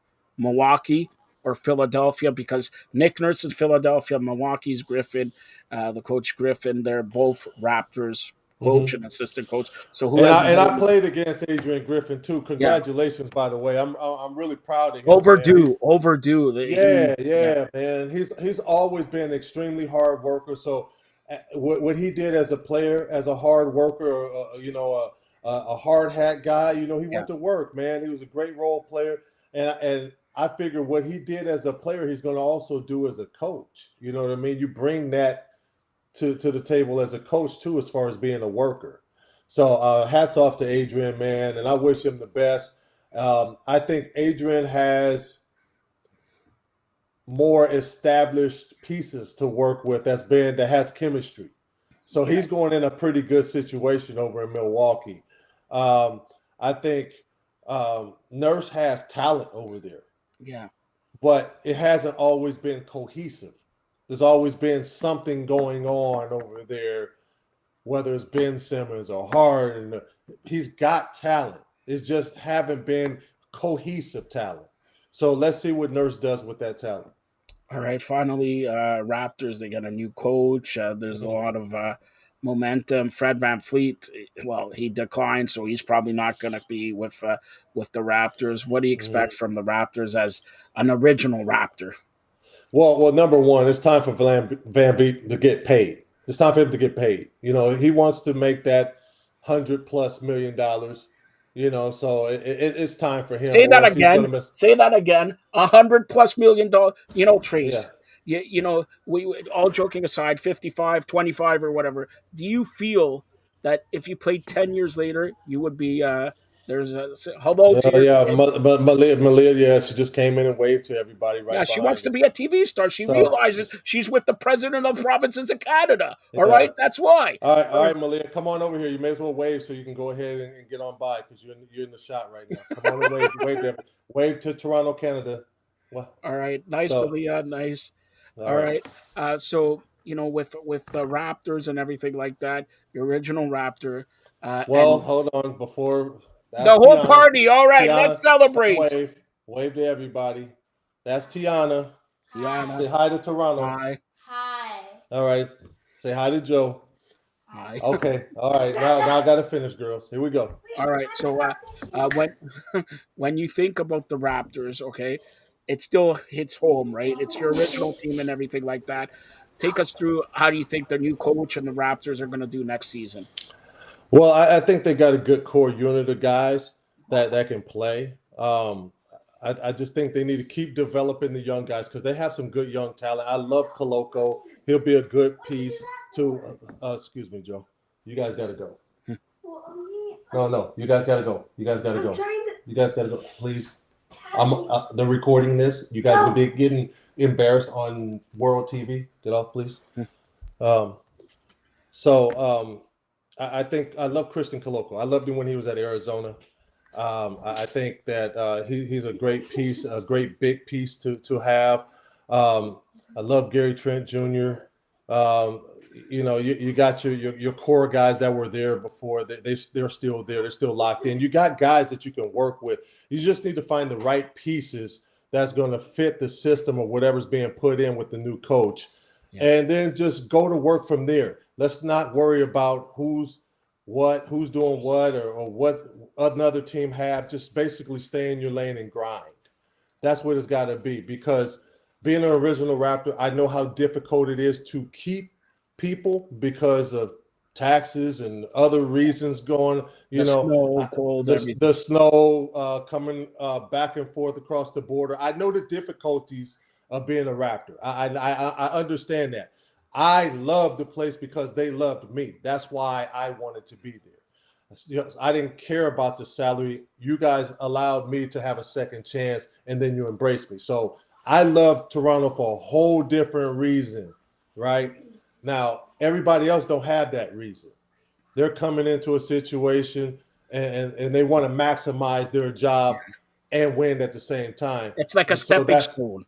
Yeah, well, it's a stepping stone unless they figure out some of these things that there's issues with.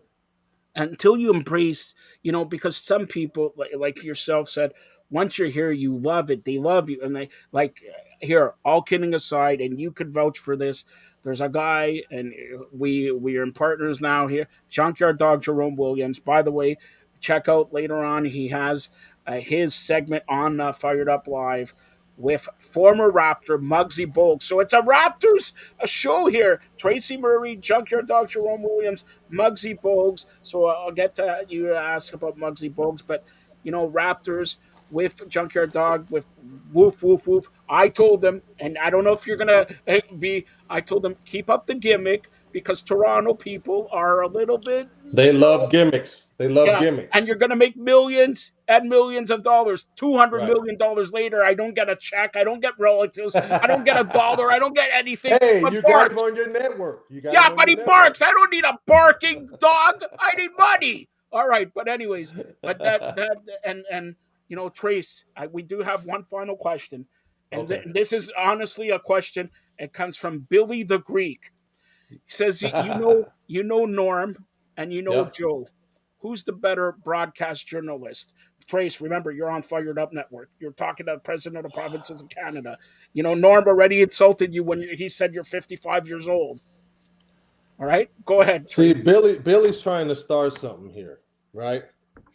Go ahead, Billy. This is what you got to understand, Billy. They both have two different styles, and they're both effective. I've been carrying Norm for 30 years. Norm is a good regular broadcaster. From just from completely from Syracuse University. Yeah, from Syracuse University, completely professional, not going off the hinges like this one over here does. But on the flip side, today's broadcaster is this guy right here. You got to have personality. You got to, play heel sometimes. You got to switch over to babyface sometimes. You got to have that energy. I love both of them. That's why I worked with both of them, and that's why I work with both of them today. I love both of them. All right, Trace, I got to give you $10 for that. All right, but here, I'm going to close it out here. I'm going to close it out. Trace, and I'm going to whisper it to you. I'm considering, by the end of summer, actually proposing. And no, it's not to Norm. All right? It's not to Norm. Now, give me you've been married. We see your kids and everything like that. Okay, you're married and Yes. you're in love and everything like that. So give me, what's your recommendation when I pop the question? Do I pop it in a wrestling ring? Do I just climb her over and suplex her and say, "Will you marry me like this?" What would you suggest? Let her pile drive you. Tracy Murray will never be on the Fired Up Network once again. This is the second time Nah, that her. this is what you Maybe this I is what have you got to already been Paul Drive. That's why I'm considering it. this is what you got to understand when you're married. You're no longer your whole self anymore. You gotta sacrifice and be half of you, and then you gotta let her be her half, and you guys gotta come together. All right. So, Okay? do you agree So it you should be can't we? be acting like Joe right now, ready to suplex people. You gotta No, be a I'm not little ready. bit more subdued than that. You can't just be, you know, ready to grab a chair and crack somebody over the head. You gotta No, like that's only harness some of I do that. that with Norm only. All right, but it's should it be we and us all the time, not me, me, me, me, me? We and us all the time. That's what it becomes. Yes. So when I go golfing, I ask everybody if they want to go golfing. Now And do they say yes? I still might end up being by myself, and it still might end up being me, but at least I offered, right? I What's the don't want one to thing? go golf for 4.5 hours and then come back and everybody's looking at me like I'm crazy, like you've been gone too long. You don't want to walk up in the house like that. Not with three females and my back. My the guy that has my back is in the army. He's out of here. So So hold on here. I'll be in trouble coming up There's in this three house. females in your house. I gotta Three. ask you this. Three. Okay. So what's going on? How many washrooms do you have? Because with three females in the house, you better have four washrooms. All right. So that's the whole thing. Thank God you don't have the hair like me or whatever that you can live like that. But it It's takes a long it's time to live this called good. it's called patience at this old age. Oh, You patience, gotta patience. be patient. Yeah. Well, that's it. All I right. had to develop it. Wow, that's it. All right, that's my good friend Tracy Murray. And Tracy, you were telling me SmackDown's coming into Toronto in August and all that. I may see you in August. I may see you in August, but depending when you're coming, maybe, just maybe, because I'm not putting Rumac as my best man. Maybe, just maybe, would you accept to be the best man at the President of the Provinces of Canada's wedding? When is it?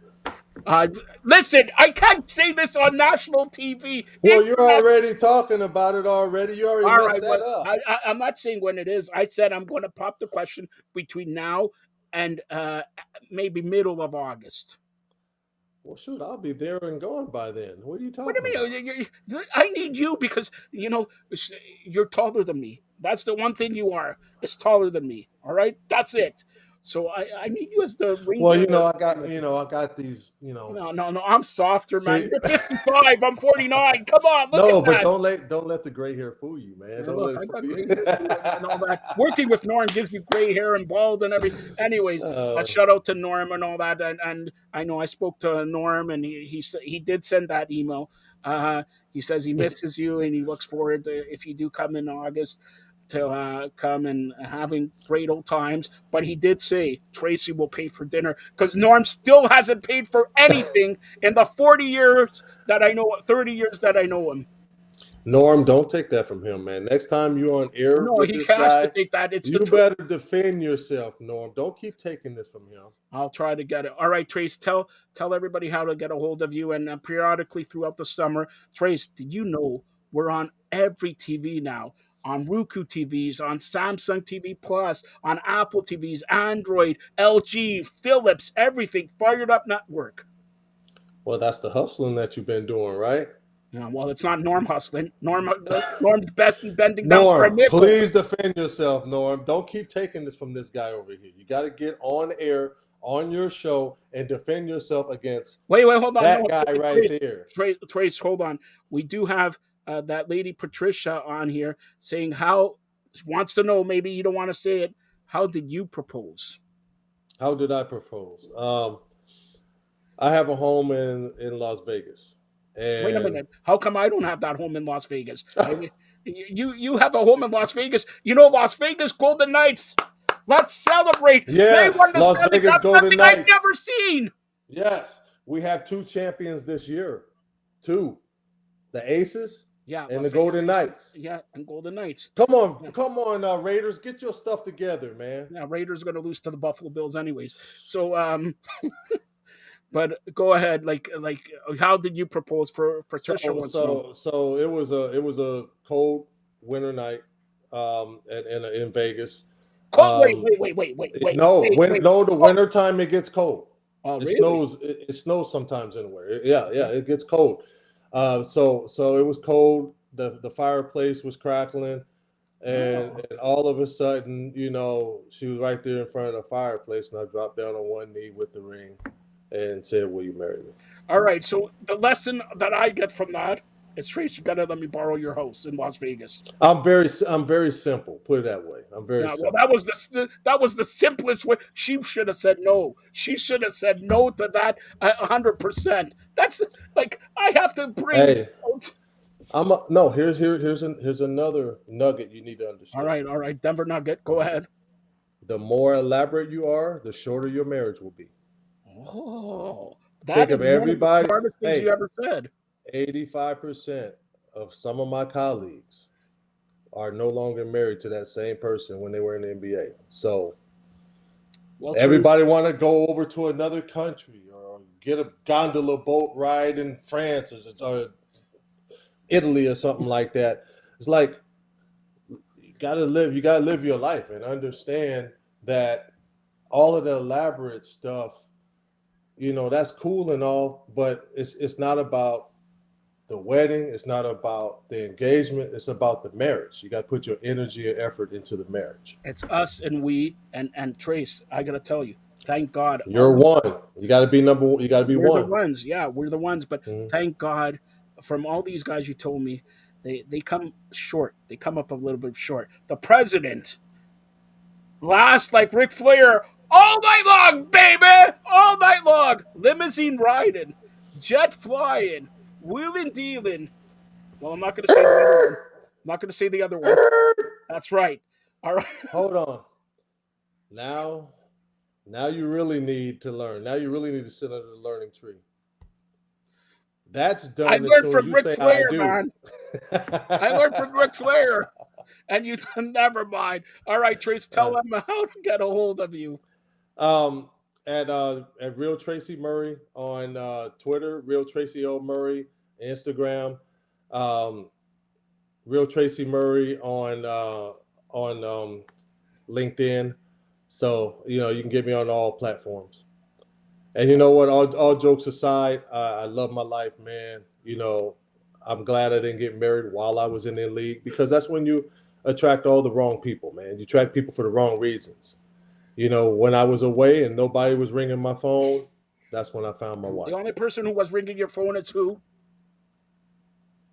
And you did, to your credit. Well, you're not. We're not talking about you. We're talking about my wife, bro. No, but I'm See, saying there you go. no, Hey, no. hey, What man. I'm saying, Hey. We were it talking gets about no, you no. Hold getting on, engaged, and we hold were on. talking about me and my wife. Hold on. Easy. I'm so tired because I'm the president of provinces of Canada of people knowing you today and tomorrow when you have some struggles, no, they don't know you. But as soon as you step back up and climb that mountain and all the sweat and all the blood, oh yeah, I'm just blah, blah, blah, blah. Come on, you know what I'm talking about. You know what I'm talking about. And Yeah. those are not two-faced, four-faced phonies. But Four-faced phonies. you know what, and this is what I want to say to you is congratulations and way to just put your feet 10 toes down and keep grinding because you put the earmuffs on to all the noise. You knew who was around you during the time when you were down. You just kept going, man.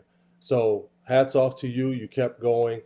And for those who jumped off and trying to get back on, you already know who they are. So just keep doing you, man. Just stay in your lane and keep going hard.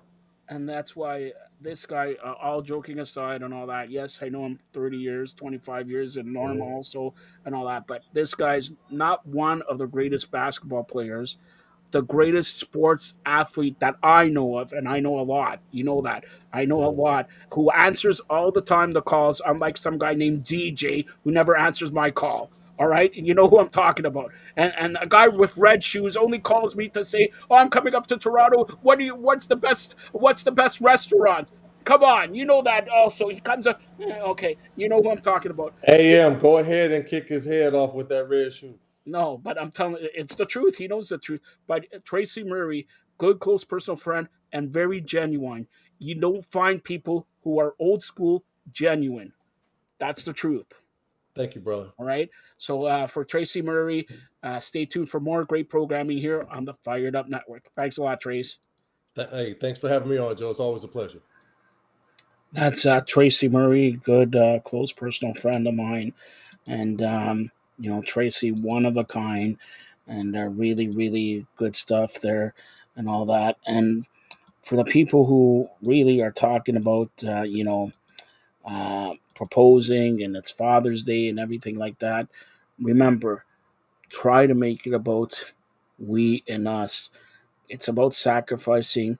And sometimes, like Tracy said, you give, you give, you give, you give, you give. You don't ask for anything else. And if you ask for something and you don't get it, maybe it's not the right person for you.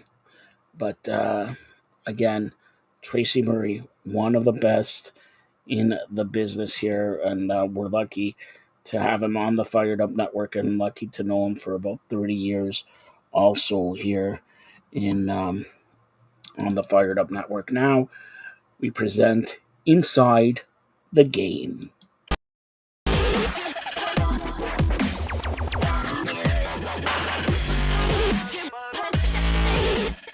What's up, everybody, and welcome to ITG Daily, the show that brings you the hottest in gaming news. I'm Drew Bosley, and of course, that's Scott Savage. Scott, what's going on, buddy?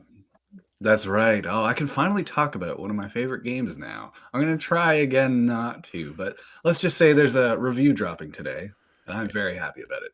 In an hour's time, make sure you check out game.ca or our YouTube channel, where you can also be joining us live right now at 11 a.m. Eastern over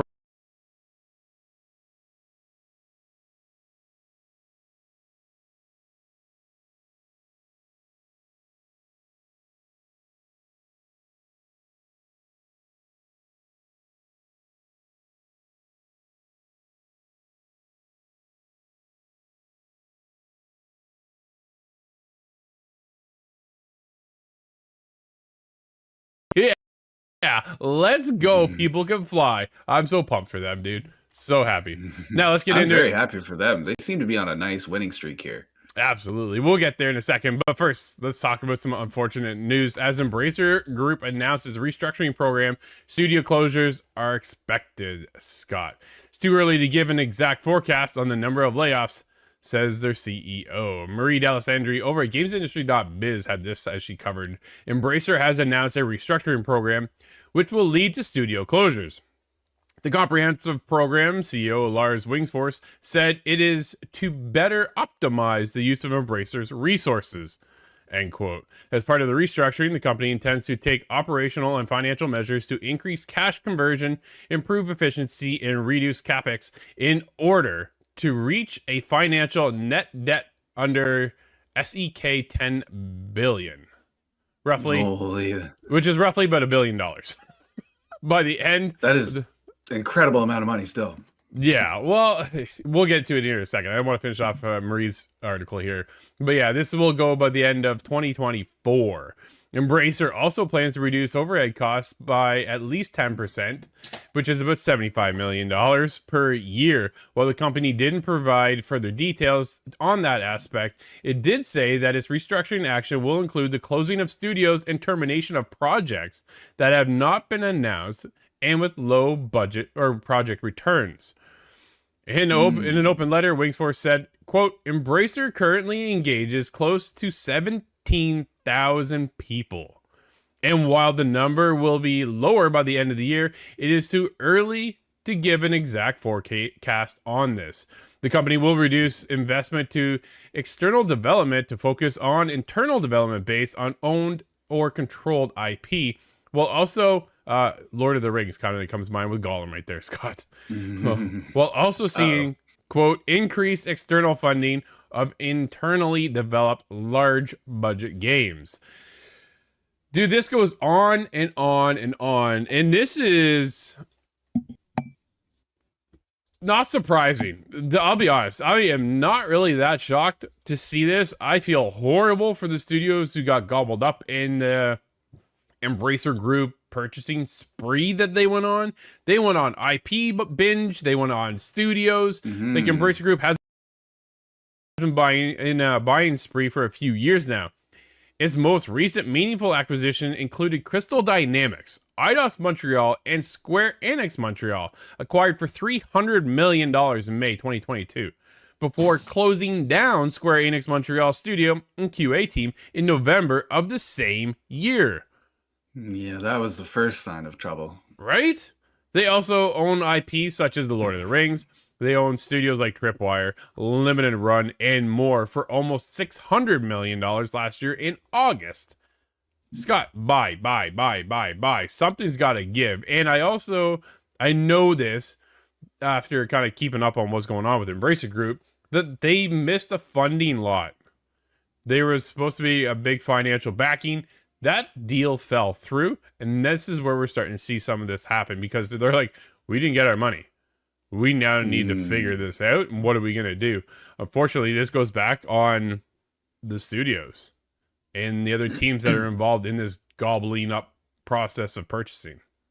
Unfortunately. Yeah, it's not going to be upper management that's thinned out. That's very rare that ever happens in in a restructure. And you do have to look at it from Embracer's standpoint. They have to restructure now. Whether it was through good choices or bad choices, they're stuck in a predicament now.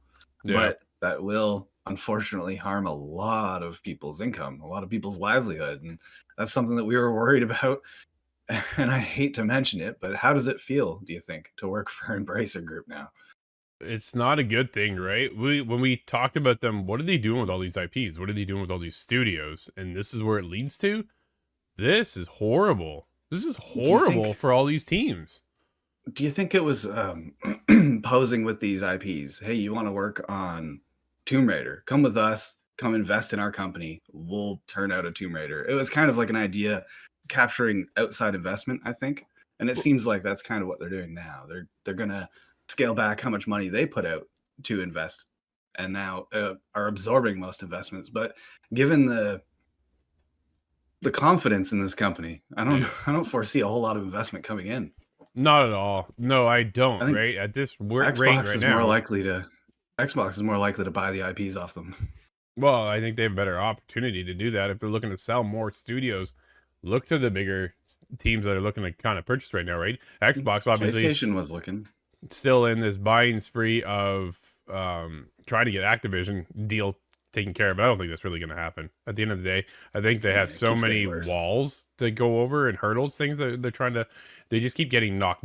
Like it's one step forward and like two steps backward for Xbox right now when it comes to this whole acquisition with Activision Blizzard. Maybe this is an opportunity that they can come in and save the Tomb Raider franchise and say, hey, we'll buy you up. We'll buy Crystal Dynamics. Maybe they can make the next Avengers game because that didn't do so well. And then they went over. This is the thing. Like the people that they were buying was an interesting purchase. I got some of the IPs coming out of Square Enix were fantastic to get, right? But then what are you doing with them? Crystal Dynamics is working on a next Tomb Raider game. I was expected to see another Tomb Raider game. Will we see that? Man, there's so many questions right now. I don't know if we'll see another Tomb Raider game just due to what Embracer is taking care of right now. 17,000 people, Scott. Everybody right now a little nervous whether or not they're going to have a job tomorrow. It's terrifying. Well, and after all these restructuring, even if they do retain the IPs, how capable are they of producing games? Solid AAA games under that IP, given what we've seen with Gollum. Well, that's right. They gave that property, that IP, over to Daedalus to make them a game under the Lord of the Rings franchise. And I heard somebody say, I can't remember word for word, but it was a disgusting sentence to say that we need to leverage this and they basically shutter everything else because Lord of the Rings is such a big IP that they can they figure they can make a ton of money on it. I'm like, well, can you though? Like, I think Lord of the Rings had a time and a place. but we're not going to get like another Shadow of Mordor experience. I don't think. I was just going to say that. Right? I think that's the last time Lord of the Rings came and passed was with Shadow of Mordor. That was years ago. I'm not sure Shadow of War really didn't hit the much same help to that IP either. No, right? It really didn't. And then we get Gollum, which is one of the worst games this year of all time. Your Lord of the Rings IP right now is not looking very profitable. Like that's just where that's coming from, right? And it's just unfortunate. The next Lord of the Rings game is not going to sell nearly as well because of Gollum. Now, I have to point out, if they do make the Two Towers, the Return of the King, they remake those games from the 2000s era, that is a free license to print money. So that might be something we see in the future. Is it worth remaking some of these games, or is it better off to make a new IP, bring in a new era of Lord of the Rings fans? Lord of the Rings is old, man, and sometimes people don't go back because it is so old. That's fair. Is old. I look at those, right? I look at those old movie-connected games, and I think of them very heavy nostalgia with me. Yeah, in the early 2000s, that was the right time for me to play those games. Sure. Maybe I do recall them rose-tinted glasses, perhaps.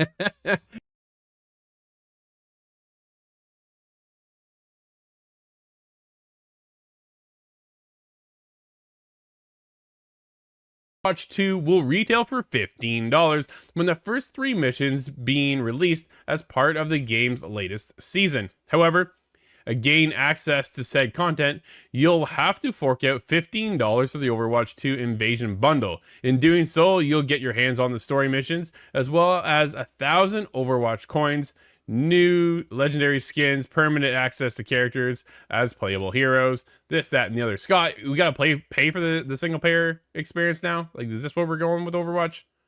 Yeah, that's not something that sits very well with me. Perhaps if Overwatch was in a different state since its launch, I'd be a little more susceptible to that. But this is really one issue in a long line of troubles that have really held up the intake, the uptake, I should say, of people playing this game. I don't think this is going to inspire much of a return. No, I think that's the biggest thing. We've wanted story content for so long. I wasn't anticipating to pay $15. Now, granted, if it's good, it's probably worth the $15. I get you have to recoup your money somehow. Maybe this is the one way to do it. I don't know. Is there a better way to do this?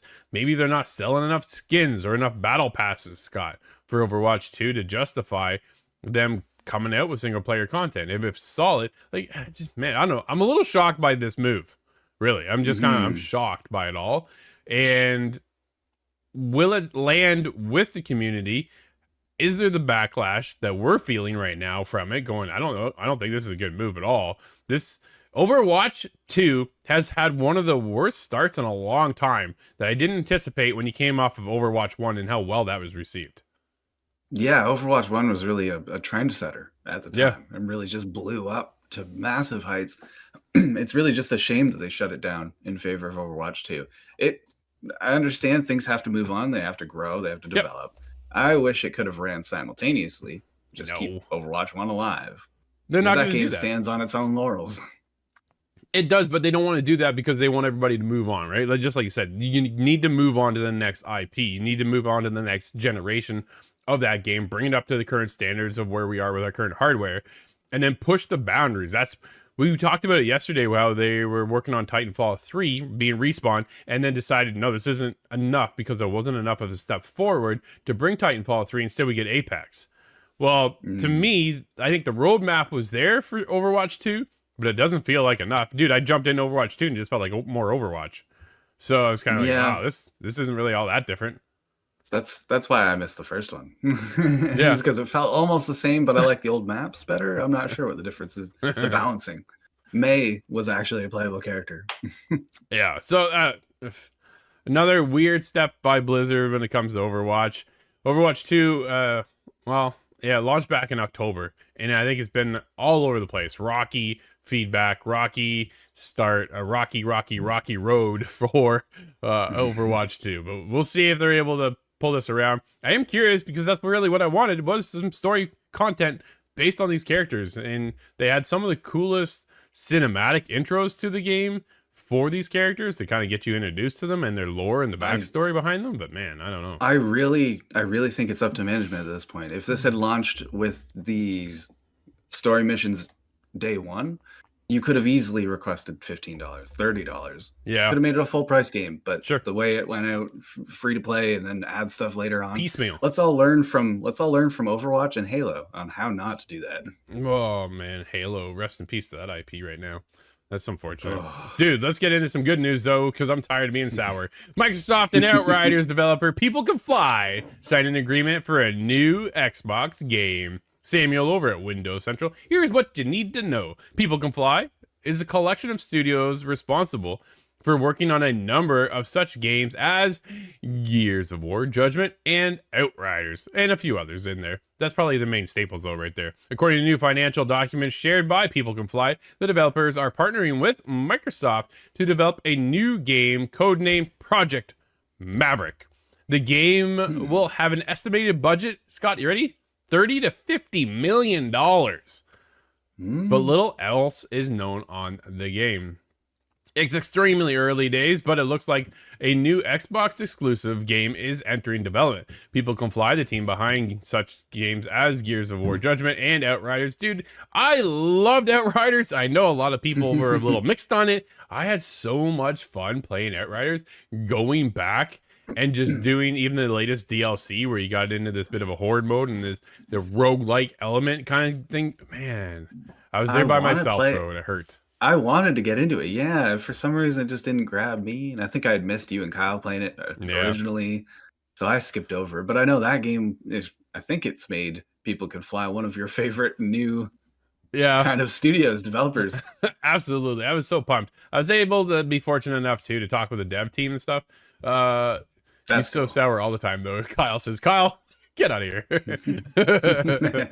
Yeah, I was fortunate enough to actually talk to the dev team over at People Can Fly and discuss kind of behind the scenes and how they came about with Outriders and some of the things and systems they were working on. And I asked them straight up, are we going to get an Outriders 2?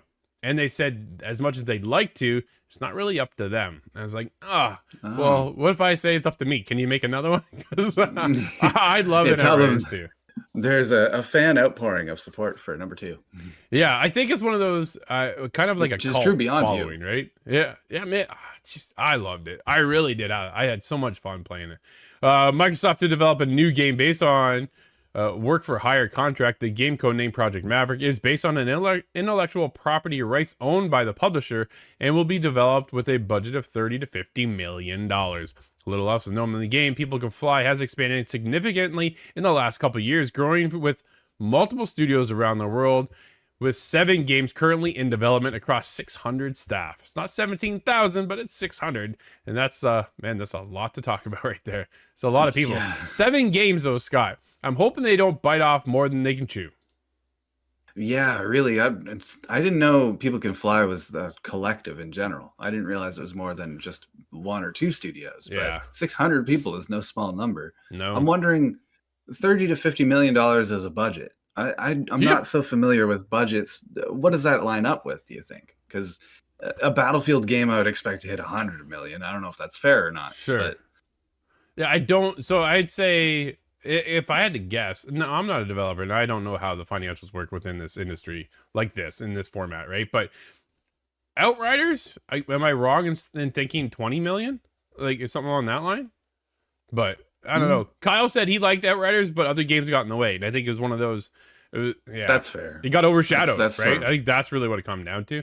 Had a lot of fun. I know a lot of people didn't really care for the story. I thought the story was cool, and then they can iterate and move forward. It was kind of, I was hoping for that Assassin's Creed 1 to Assassin's Creed 2 functionality, where you're the big leap, right? And maybe we get that one day. I don't know, but it sounds like they're actually just moving on to something else. Whether or not we get over Outriders 2 just kind of leaves my hopes and dreams in limbo for now. But well, something else from them might be just as good. We'll have to wait and see. Well, yeah, it's exciting to hear them partner with Xbox too, right? So everybody will be getting on Game Pass and things like that. So that's exciting to see. Scott, let's get into the next one as we're jumping Into Metroid Prime 4. It's been 6 years since it was announced. It's been, man, almost feels like forever, Scott. The company made the surprise announcement during an E3. That's how long ago it was. Nintendo Direct presentation on June 13th, 2017. All of that was revealed was a 43-second animation showing outer space and a 4 symbol appearing, along with a message reading Metroid Prime 4, now in development for Nintendo Switch. Scott, do we get this on the Switch, or we get this on the Switch 2, Super Switch, whatever we get the next version of? I think this will be like one of the last releases, the last mainline releases on the Switch, if I had to guess. That's just off the top of my head. But This is also a maneuver that Xbox took to very well, just flashing a splash screen up and then letting you stew on it for several years. So I hope that we'll get some sort of a check-in with this. I would love to see what they're working on. But then again, the technology limitations of the Switch, how intense is it going to be? Is it going to be like Metroid Prime's?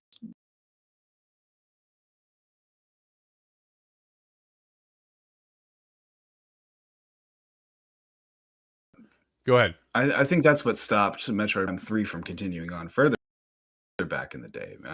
The Wii U just really wasn't anything to write home about, so it did not receive the Metroid games that it should have. I think we got Other M.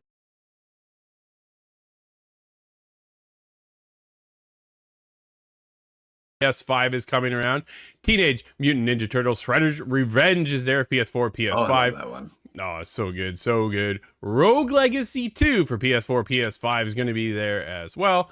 We're getting into Inscription, PS4, PS5. You ever play that one? I hear it's really good. I didn't play it. Is that a horror game? Because I think I have the title in my mind. I don't really know. I just knew I didn't have time to play it. Solstice, dude, looks cool. This one looks cool. I liked that one. Man, I want to play that. Tacoma on PS4 is going to be there. Super cool game. I played that back in the day. That one's kind of old, but it's still one of those good ones to get there. Deus Ex, I did. Mankind Divided. Oh, yo, bring it back. Bring back Deus Ex, please. We could use a new one. We are long overdue for that. Our world is getting scarily similar to Adam Jensen's. So, Killing Floor 2 is going to be there, and they're coming out with the trial for WWE 2K23. PS4 will be available until June 20th if you want to jump into that game trial. Plus, there's a whole other slew of things going on June 20th to June 30th. There will be a number of activities for both PlayStation Plus members and non-members to participate in, such as free avatars and wallpaper illustration for your PlayStation Plus members, PlayStation Star campaign, speed runs, all kinds of things. You can enter to win a PS5 and a PSVR 2. Cool. Man. I had forgot about PlayStation Stars. Yeah. Well, so did a lot of other people. But, dude. Well, that's unfortunate. There's a couple games out today. What do we have, Scott? I want PlayStation Home to come back. I think there's a real market for it now, if it's introduced properly. But in any case, go away. We have some full game releases today. That is Crime Boss, Rocky City. That is on PlayStation 5, Xbox Series X and S. Jack Gene is on the Nintendo Switch. And Layers of Fear 2023 has now released on the PlayStation 5, Xbox Series XS, and PC. There you go. Scott, just like that, my friend, we're almost time out for today's episode. Again, I always like to talk about what we're playing at the end of the day. We jump back into an old title, Scott. I can't believe we made it, but we're finally back into the world of GTA to do some heists and having a ton of fun. It's been challenging, to say the least. I forgot how tough some of these things were. Man, I'm having a good time. It feels good to be back into GTA, but I really just want the next one. What about you? Yeah, I feel the same way. We're all kind of going through a crash course of how do I control this again? How do I fly the helicopter? Says Steve, and yeah, I'm the resident pilot here, so I didn't forget. But I want to see this coming forward into GTA 6 online. How big can that get? Are we running bigger crews, bigger heists? I hope everything just bigger. Heists have to come back, you would think, for GTA 6, right? They have to. Do you think they're gonna get bigger, like as a bigger crew? Can you run 6? Or do they shrink it to 3 people? No, I'm just saying. It's the Rise of Apex, man. Everything went to 3. That's funny.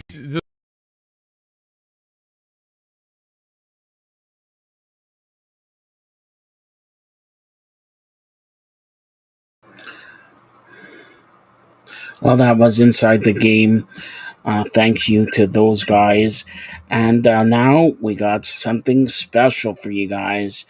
A junkyard dog, Jerome Williams, former Toronto Raptor, interviews another former Toronto Raptor.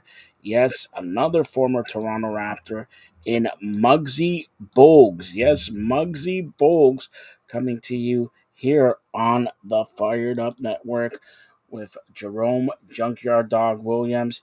Here we go with that.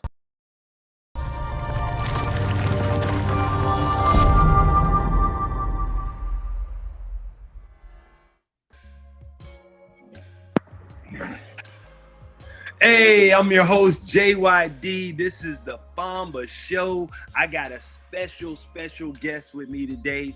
This dude right here, oh my gosh, he's a giant in the game. He's an NBA legend. They call him the Godfather of small ball. It's Mr. Muggsy Bogues. What's up, dog? What's up there, junkyard dog? I'm good, man. How you doing, bro? All's well, my brother. All's well. Got up this morning feeling good, blessed to be a part of this world today. Amen. Amen. And man, when you come in with that smile, you know what time it is. It's always a party when Muggsy's around. Man, I had to get you on the show. Thanks for joining us today. We're talking, intellectual property for athletes, made by athletes. You have made yourself a heck of a career in this game, standing at 5'3" tall. I mean, man, take me back to Dunbar. Let's go back to Baltimore, where it all began, and you taking over the streets of Baltimore, man. Yeah. Hey, you're right. That's where it all began. Back on the inner city of Baltimore. Growing up in the inner city, it was a challenge. Anytime you walked outside your door, you had the violence, you had the drugs and all that stuff that going on. But for me, that was home. And, we always consider that as normacy, the things that we saw in our neighborhood, negatively or whatever the case may be. We felt that was just part of the community. Guys losing their life early on at an early age. Guys got sent to prison at an early age who was very talented. And having the opportunity to pursue a game that many felt that I should have more or less concentrated on a game that kind of suited my height, more say, as they say, wrestling and that type of sport, riding, being a horse jockey and all that type of stuff.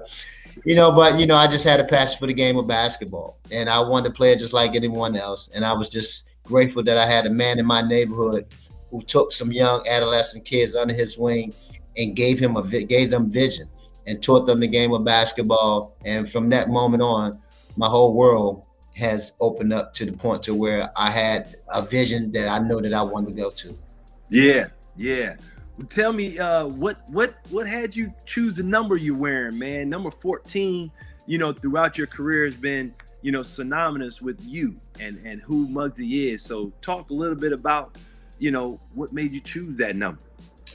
Well, 14 became so significant in terms of the number that I wanted because at the time I was the smallest guy around, and that was the only jersey that fitted me.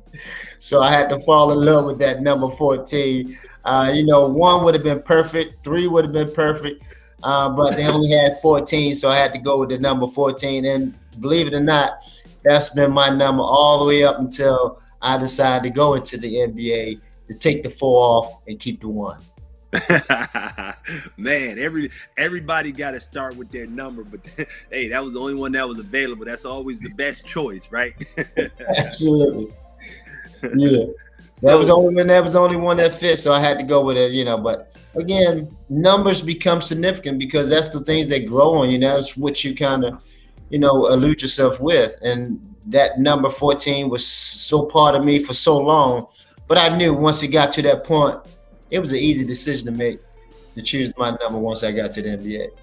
Now, when you were in middle school, making that transition to high school, did you know at that point that basketball, this is where I'm gonna make my make my niche? Is it going to be in basketball? Well, let me take you a little back. We didn't have middle school back then. We was elementary, junior high school, high school.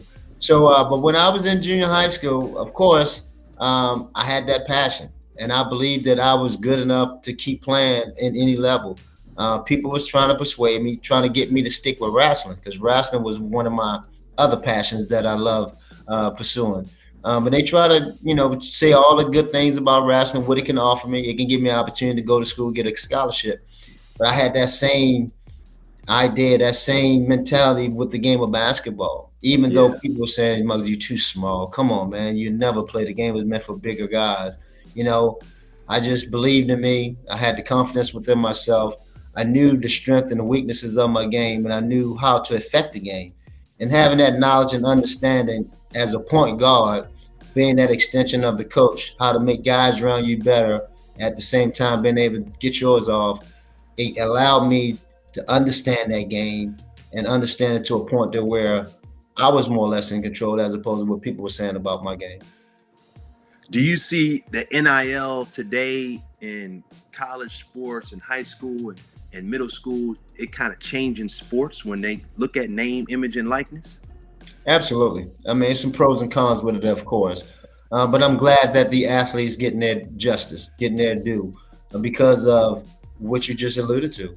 This is $1 billion industry now. Not only that, the schools are just everybody benefiting from this. So we need to let everybody benefit who's being used upon in that regards.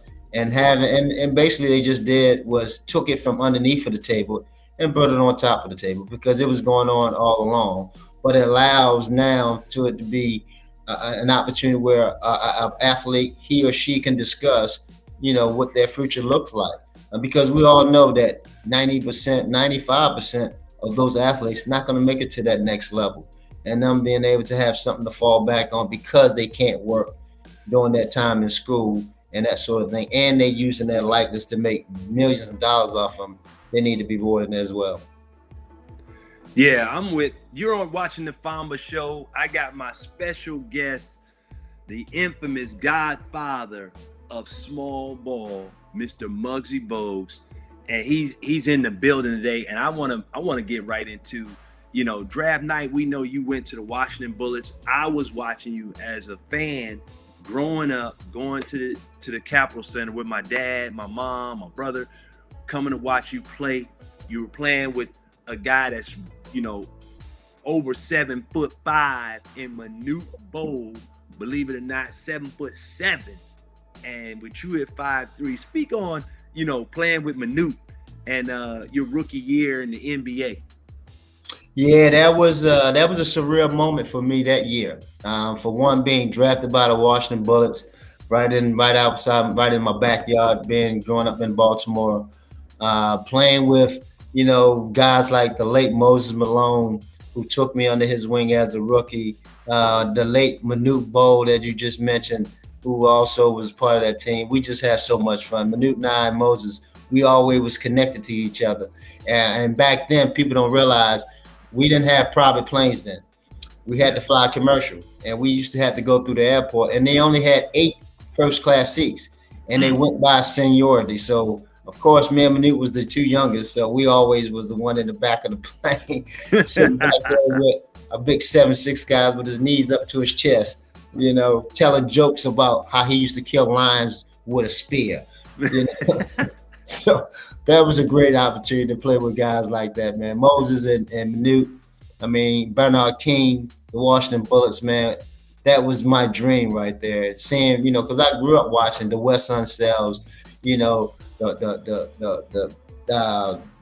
Greavy, Kevin Greavy. Kevin Greavy and Phil Chenier and those guys, Kevin Porter, so right. Those guys was a heroes to me. So being able to Elvin Hayes, the big Hayes, all that crew, I tell you, man, and that was special times, and being able to be part of that organization, words can't describe.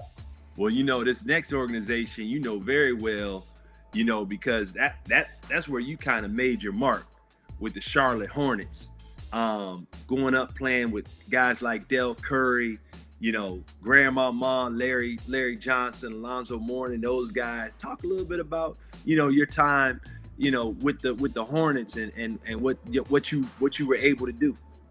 That was special moments. And that was when I first came, I felt like it was a match made in heaven. Being let go from Washington so early, going to take part of an expansion team for one. But I had familiarity with the state. Coming back to Carolina by just playing in Wake Forest for so long, being mixed with veterans and a few young guys. I mean, that was our team, and from that moment, I realized this is my opportunity to really showcase, to let this league know what I'm really truly capable of, and that gave me a full. I mean, I was full throttle in that regards, and the ball was in my hand. And I was able to create and playing alongside the Del Currys, the Lonzo Mournings, the Grandma Mines, as you alluded to, the Kendall Gills, the Johnny Newman, and those guys. Yeah, that was special, and we was able to create something very special in Charlotte, in which people still remember to this day. So I always will have high regards of the Hornets and the way they came in as well as they represented. That was a great time watching you play for the Hornets, but you and I, we kind of took our careers on a similar path when we went north of the border, right? Mm-hmm. Yes, sir. North of the border. That's right. And when you got to Toronto, I mean, you were surrounded by Vince, Tracy McGrady, Charles Oakley, Antonio Davis, all good friends of mine, who, we went to war with. Unfortunately, when I got traded to Toronto, you got traded. So we both sort of passed ships, but at the same time, talk a little bit about your time in the T-Dot and what that means to you. Yeah. I tell you, people, GTO Toronto was a hidden gem. It really was. And not knowing what was across the border, because you've been used to playing in the States for so long. But when you got an opportunity to go and live, not just visit and play, but to live and really feel the fan, the community, the support that they really just give you unconditionally. I mean, the hospitality was unbelievable. And at that time, it was some young guys that you just mentioned, Vince Carter, Tracy McGrady, and then we had veterans mixed in with myself, Del Curry, Charles Oakley, Antonio Davis, Doug Christie, and we had guys like Alvin Williams still, they're young guys. And that was a great mixture because Vince was at the time, considered being at the top of his game early on as a freshman and a rookie coming in, being compared to a Michael Jordan, you can't even believe at that time. But it was special. Toronto, first year, we was able to make the playoff. After they came in year 95, year 2000, their first opportunity to get a taste of what that playoff atmosphere is all about. Right. And we had a good run, but of course it ended early. But they was able to sustain, because people really got to understand what Toronto offered and what type of team and organization they all about. And they all about their players. One thing about Toronto, they're about their players and their families. And that what makes people appreciate being there and playing for that type of audience and that type of organization. It's special, man. It's very special. It's special up there. And the organization from top to bottom, it starts with the ownership. Larry Tannenbaum does an excellent job hiring the right people, getting the right team around the organization. So it's not just about playing, but it's a family atmosphere, and they put families first up there. So huge shout out to Larry Tannenbaum and what they're doing still and continue to do for not only the city of Toronto, but the whole country of Canada. Absolutely. Yeah. Absolutely. The whole country, they rival behind the Raptors. Even though the Grizzlies were there, but the Toronto, what they stand for that entire country, it's unbelievable. And not only what they do for the city of Toronto, as we said about the entire country, they really serve the entire country of Canada. You're watching the Famba Show with your host, JYD. I got my homeboy in the house, Mr. Muggsy Bogues, the godfather of small ball.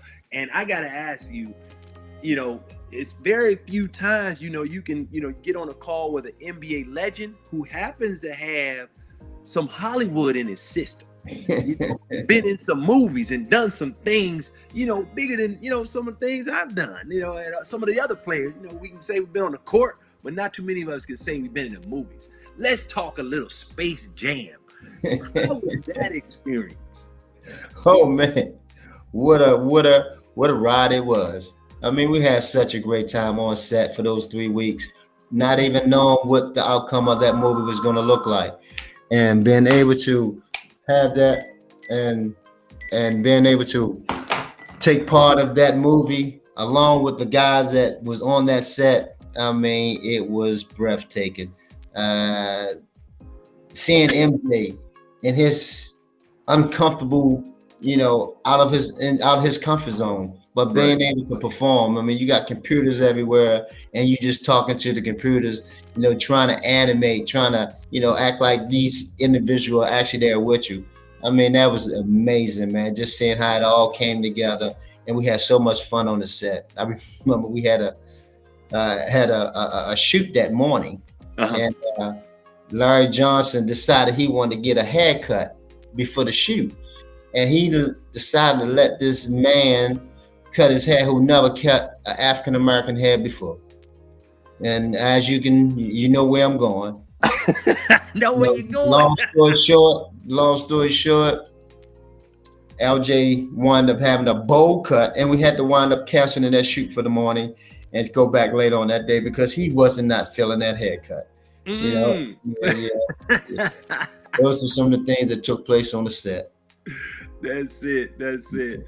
You've been not only, you know, in the movies, but post-career, you've been able to take your game and explain it to the young people, champion them, coach them, and done so much for NBA as a global ambassador.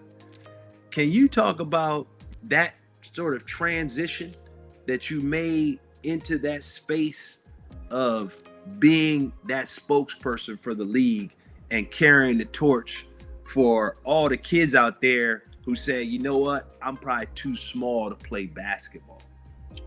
Absolutely. And I aspire to inspire. And I think it's my purpose to this day. I understand what God has done for me and the presence that he has been in my life. And the things that I was able to do through the course of my journey, I felt like it needed to be shared.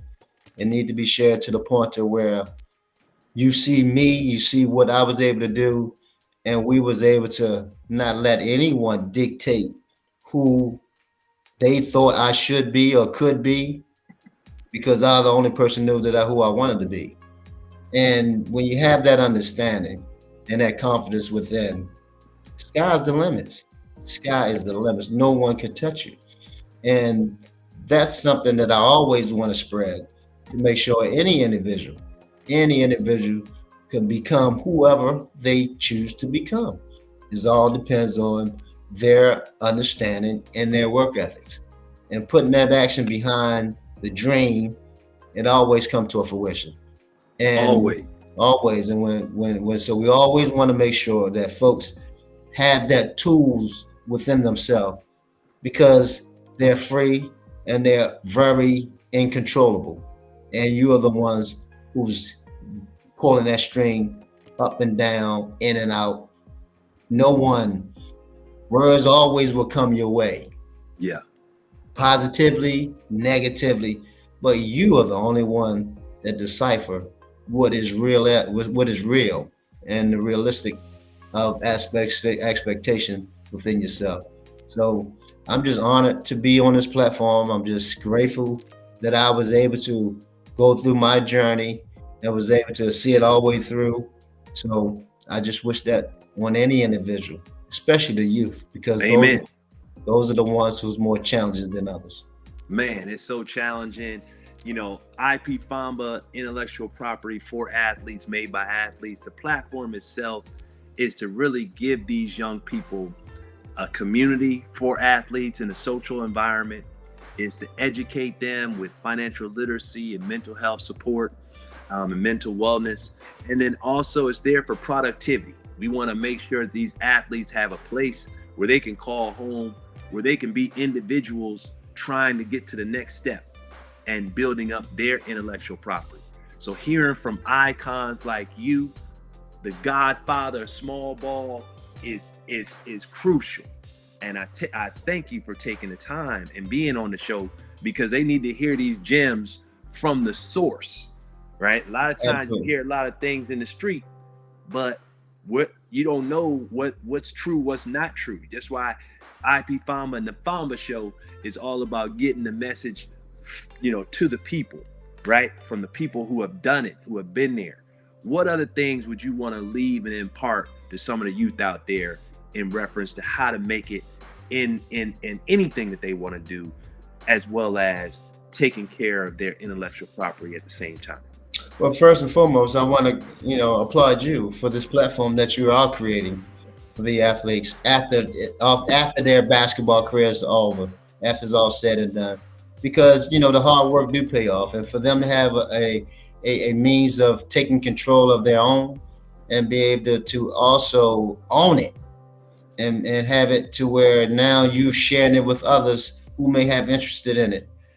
That's a beautiful thing, because again, we don't have that control of many of it. You don't have the control. Many athletes don't understand that they do have the control of their own property, but 9 times out of 10, is always being promoted by others. Right. And so this will give them a means and a way to where they can control it, fun with it at the same time, and they put out what they want to put out as opposed to what someone else putting out for them. So this is great, and it means that what you're doing and to continue with all the athletes, man. I just hope they continue to stay engaged, stay relevant in the things that they've done and they continue to do, because we all feel like we can help someone out there. With your smile, with your laughter, with your knowledge, with all that you bring to the table, making someone else day much better. That's what we live for. Man, hey, you couldn't have said it better, brother. Hey, listen, if you don't know, go make sure you download this book off of Amazon. Muggsy, My Life from a Kid in the Projects to the Godfather of Small Ball. Pick it up. It's hot off the press. Make sure you get that. And also go to ipfamba.com. You can also click on the QR code in the top link, and you can look up Muggsy's NFTs that will be popping off. Make sure you go buy his NFTs. And I want to just thank you, Muggsy, for coming on the show. I appreciate you, my brother. I salute you, man, for doing what you do. And we getting ready to go out of town a little bit. we got to go say that we're just gonna give some people some clips and some rundown when we get back. But that's Dog Pound right there. Muggsy Bogues, everybody stand up. Thanks for being on the show, my brother.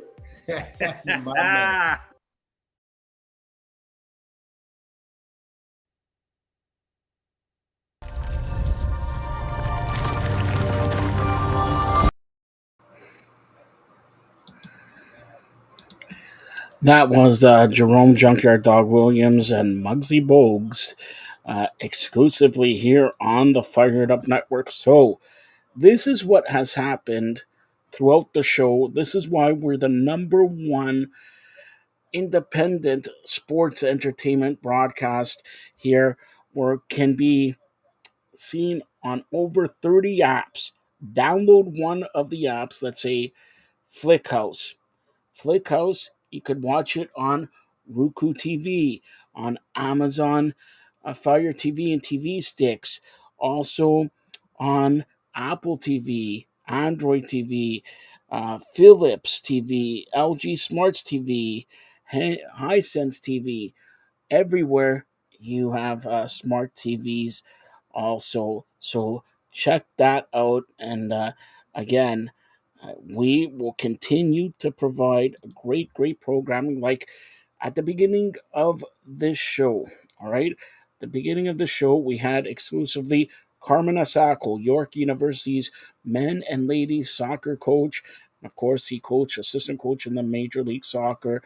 Then John Freeman Nelson, the Hall of Famer with a preview or review of Week 1, preview of Week 2 in the Canadian Football League. Then Digit Murphy, the icon, the legend in hockey. Tracy Murray, former Raptor, two-time NBA champion. Of course, the video game show Inside the Game. And, of course, as you could see, Junkyard Dog interviewing Muggsy Bogues. So we had an all-star show, and we're not finished. We're not finished at all yet. But tomorrow, there will not be a soccer show, but there will be female empowerment movement, Femme Fridays, where we got Courtney Riddell, the Renaissance Mama, and the world famous Blaze. We're gonna do about an hour and a half show, Femme Friday, tomorrow, and it will happen in the afternoon. Let's say between 2 and 4 p.m. 2 and 4 p.m. may happen at 4, may happen at 2, but between 2 and 4 p.m. tomorrow. Before we're joined by our next guest, I'm going to give you some scores here in the world of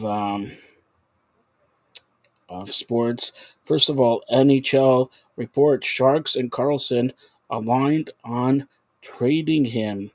Devils saying Brad to an 8-year, $63 million deal. Canes will trade Pesci if extension isn't signed. Devils file arbitration for Meyer. Also, Jerome Ginla has joined the front office of the Calgary Flames as special advisor to the GM. And Canucks bear out 6 months after shoulder surgery. Senators filed for arbitration with the Brinkat. So, the Stanley Cup Parade will happen in Vegas Strip on Saturday. In the NBA, you had the NBA, there will be finals parade for the Denver Nuggets today.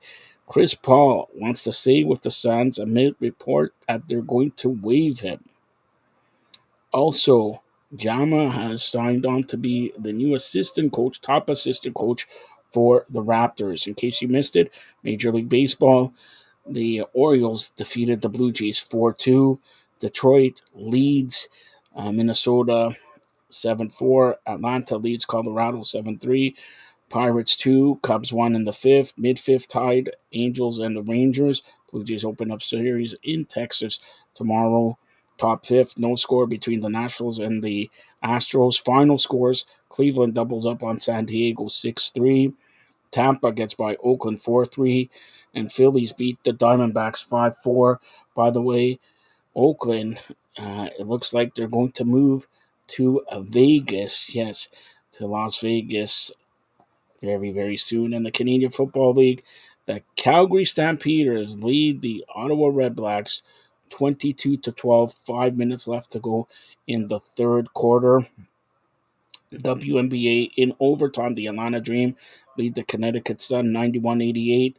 Third quarter, Chicago Sky 68, Indiana Fever 63. Also, friendly action in the world of professional soccer. Several games. Japan beat El Salvador 6-0. Philippines and Nepal played to 0-0 draw. Colombia, Bangladesh 0-0. Argentina defeats Australia 2-0. Vietnam and Hong Kong 0-0. And Qatar beat Japan 2-1. In the 65th, Venezuela leads Honduras 1-0 as well. And in the Nation League's final, Spain, as mentioned, beat Italy 2-1. There you're caught up with scores in sports. We're going to be joined by the grizzled young veteran, Marty Roberts. I guess Marty wants to talk about Vlad Guerrero. So hopefully Marty's ready to talk about Vlad Guerrero. So, Marty, I'll give you the floor. Talk about Vlad Guerrero belting the ball, not up in the air. Just, I don't know. Have you seen a guy who has 30 to 40 home runs each and every year, and then, boom, the power is gone? He has none at the Rogers Center. Hi, Joseph. How are you? I'm great, Marty. How are you? That's good. Not bad. Rush home from work to come and Yes, to do thank you this for with that. you tonight. Because I heard you. I don't know. I think you're talking soccer there. You're a little tired. There's no soccer show, Marty. I know you cut the promos. Tomorrow, no soccer. I'm giving the boys a little bit of a break. We'll have Femme Friday tomorrow, but I digress here. And Marty, I don't know if you watched the show, but you tell me any independent company who had guests like we had Carmen Asako, we had, John Freeman Nelson, Tracy Murray, Muggsy Bogues, Digit Murphy, all in one show. That's top shelf right there. That's what that is. Top shelf, Joseph. And now we should have the new manager of the East York Bulldogs very soon, Marty Roberts here, right? No, I'm not taking that job. No, but you can eat Arby's, right? Arby's makes roast beef sandwiches. Yeah. All right, go beautifully ahead. For $26. All right, go ahead. Well, you know what? Everyone, I've been watching this for a few years. Like Vlad, when he first came up, he struggled a little bit. Then he had that big breakout year in 2021, and then the last 2 years has been, not what it was in that breakout year. And this is a guy that, no matter what he does, no one questions him. No one. No one in the media says a word. I listen to Buck kiss his ass every night on the shows, on the games. I listen to ESPN when it's on Apple TV. They're all the same. They kiss Vlad's ass instead of holding him accountable for what he's doing. And to me, if this is Bo Bichette doing this, he's getting booed out of the Rogers Center, and people are telling him he's not worth anything. Whereas Vlad gets away with this. Vlad, over the last 30 games, you know how many home runs this guy has? Two. Two home runs he has. And one of them is against a position player. Yeah, grand slam. So in 30 games, 19 RBIs. Batting .248. On base percentage of .305. To me, outside of Manoah, this season falls on Vlad and what Vlad hasn't done. And he gets away with it. I don't know why he does. That was maybe my it's because he never. Well, maybe it's because he doesn't speak English in his interviews, and no one can question him. But here's the other thing, Marty. I'm going to ask you this: does he not know how to speak English? Oh, he 100% does. We've seen him do commercials doing it. Exactly. Or if Kikuchi's learned the language. Yeah. Kikuchi was not born here. Vlad was born in Canada. Kikuchi speaks pretty good. Yes, okay, I get it. You need your translator for tough situations that maybe you don't understand. But you know what? It's time that Vlad gets held accountable here because he comes up too often in situations that are needed for him to come up clutch, and he does not. He hits more ground balls than anyone in Major League Baseball, I would say, because I don't care if it's 130 off the bat. I really don't. You don't get paid for hitting the ball 130 miles an hour off the bat. You get paid to put the ball out of the park and to drive runs in. And he is not doing that at all. And it's becoming frustrating because, like I said, Bo does it. Bo gets raked over the coals for what he's doing. You look at Bo's numbers and compare to Vlad's. Bo has been consistent since he's come up into this league. Yes, his big year was in 21 as well. 102 RBIs, but he's had 93 RBIs. He's had 91 RBIs. He's batting 313, 14 this year. I just don't know. Is someone going to stand up and ask Vlad or ask someone, why is Vlad not being held accountable for this? And a guy like Manoah, yes, he crapped the bed too, but he got booed off the field the last outing. Yeah. But Vlad never gets booed off at all. And you know what? It might be time that you do. Like 2 years ago, he brought, just before his breakout year, he did the old hush going around third base when he hits a home run. And that was for the naysayers, for the people that were not on his side from the year before because he had an off year. But truthfully, I think this is what Vlad is. He's a good player. Don't get me wrong. I don't know if he's elite. I really don't know if he's an elite player. He's going to be a 280, 285 guy, maybe 30 home runs, 90, 95 RBIs. that's what we can expect from him, truthfully. So, why is he so overhyped, and why, like you said, nobody talks about him or whatever? But take away from Vlad right now, this team, like I know, and I'm not bringing up 95 wins or whatever, but this team is not a team. The pitching is good. If you look away, you take away Alek Manoah, and your pitching, Gosman is great. Bassett, okay, he had a game or two, whatever, bad. Barrios has saved the best he's ever pitched for Blue Jays, and Kikuchi's up down, but at least he gives you 5-6 innings a start. And what we want in that Major League Baseball is a pitcher who gives you 5-6 innings and keeps you in the game. Today he left at 2-2. He pitched 5 innings.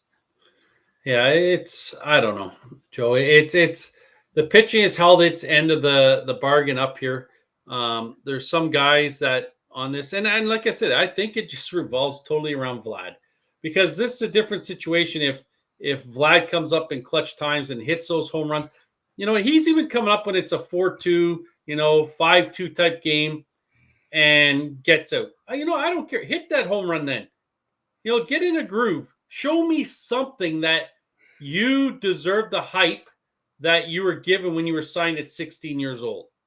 And as of right now, in his 5 years in the big leagues, truthfully, he's had one great year. All the rest are the same. Part, yeah. Right. And that's, and that's what happens in baseball. There is guys that, when you look at stats and over a career, they usually are the same every single year, but they may have one or two big years spikes, yeah. During that time, they have a career year, they call it. Maybe Vlad's career year was in 2021, and we won't see those numbers again because he looks lost up there. I watch him, swinging as hard as he can on pitches that are outside, and there's zero chance of him making contact with it. Zero. It's the whole team doing that. It is. But this team was built around Vladimir Guerrero. Yeah. Right? So this team was built around him. This team was, guys were brought in because this is what they expect. Okay, Vlad will do this. We got these guys around him that will help him. Well, guess what? Vlad isn't doing what he's supposed to do. And yes, Chapman's come down to earth. We already know that. He's a 240, 250 hitter, and he'll have his 25 and 75 RBIs and play good defense. If Springer's starting to get hot again. He's swinging the bat well. Today, I think he was over, but he's been swinging the bat better of late. Varsho, he's got a little bit better, but again, here he is. He was starting to swing the bat really well in the 7-hole. And what does Schneider do? Let's move him up to the 3-hole. Just leave him at the 7-hole. He's not a guy that's a 3-hole hitter. Leave him at the 7-hole. I'm going to tell you what's going on with the Jays right now. When your best two players in the last maybe week or a couple games ago is Danny Johnson, who had 2 home runs again, and Calvin Biggio, all right, who's hitting, I think he had 3 home runs in the last 3 games, all right? So when those two are hitting home runs and those two are your best players with Merrifield, you got problems. Nothing against Merrifield and Danny Jackson. And that's the thing too, Joe. When you sit here and you look at this, outside of the rotation, maybe get another arm and maybe another arm in the pen. In the 9 guys that hit, who are you going to replace? Really, when you look at this, who would you replace? To me, there is one spot that could be replaced, and I think it's easy. I think it's second base. Yes, Witt is batting .308, but he's not a guy that drives in runs. He makes some bad mistakes on the base pass, but he's a guy that you could move to the outfield, give him second base every now and then. So the Jays maybe can look at getting a second baseman that can fill that hole. And there's 2 guys for me that come to mind. And I mentioned Carlos Vallarta? Well, I mentioned him before. He played Minnesota. Now he's with Miami as Ariza. Ariza has 2 years of arbitration years left, so it's going to take a little bit to get Ariza from there. But if you get a guy like Ariza and put him in the leadoff spot and drop everyone down a spot, that makes this lineup a little bit more dangerous. You got a leadoff guy who just strictly gets on base for the guys behind him. That's all Ariza does. And if you can also go to Colorado. Colorado's again, just going to hover around that 500 mark in McMahon. The second, he plays third base for Colorado most of the time, but he also has played second base. So they're to me, and he's got 4 years left and $54 million left in his contract. Guy who hits some home runs will have 75, 80 RBIs. But it's also a backup plan for the Jays if Chapman doesn't re-sign. They got a guy who can play third base for the next 3 or 4 years for them. And I'm gonna say this, speaking of Chapman here, before I would say, like we talked off here, maybe last 3 weeks, a month, you would say he's going to resign. Now I doubt that he's going to resign, and he's becoming a little big-headed, put it that Well, way. you can definitely see he's frustrated because he's not been a guy over his career to question calls, throw things around. We saw him throw the iPad in the dugout the other day. And these pitches are not balls. They're strikes, and he's given the dirty eye to the umpires. So he's just not in the right headspace right now for hitting the ball. Thank God he doesn't carry it over to the defensive side. But you can see he's getting frustrated. And Jays are going to be in a tough spot here. It comes trade deadline, and they're where they're at now. They're going to have to decide, are we going to be buyers or are we going to be sellers?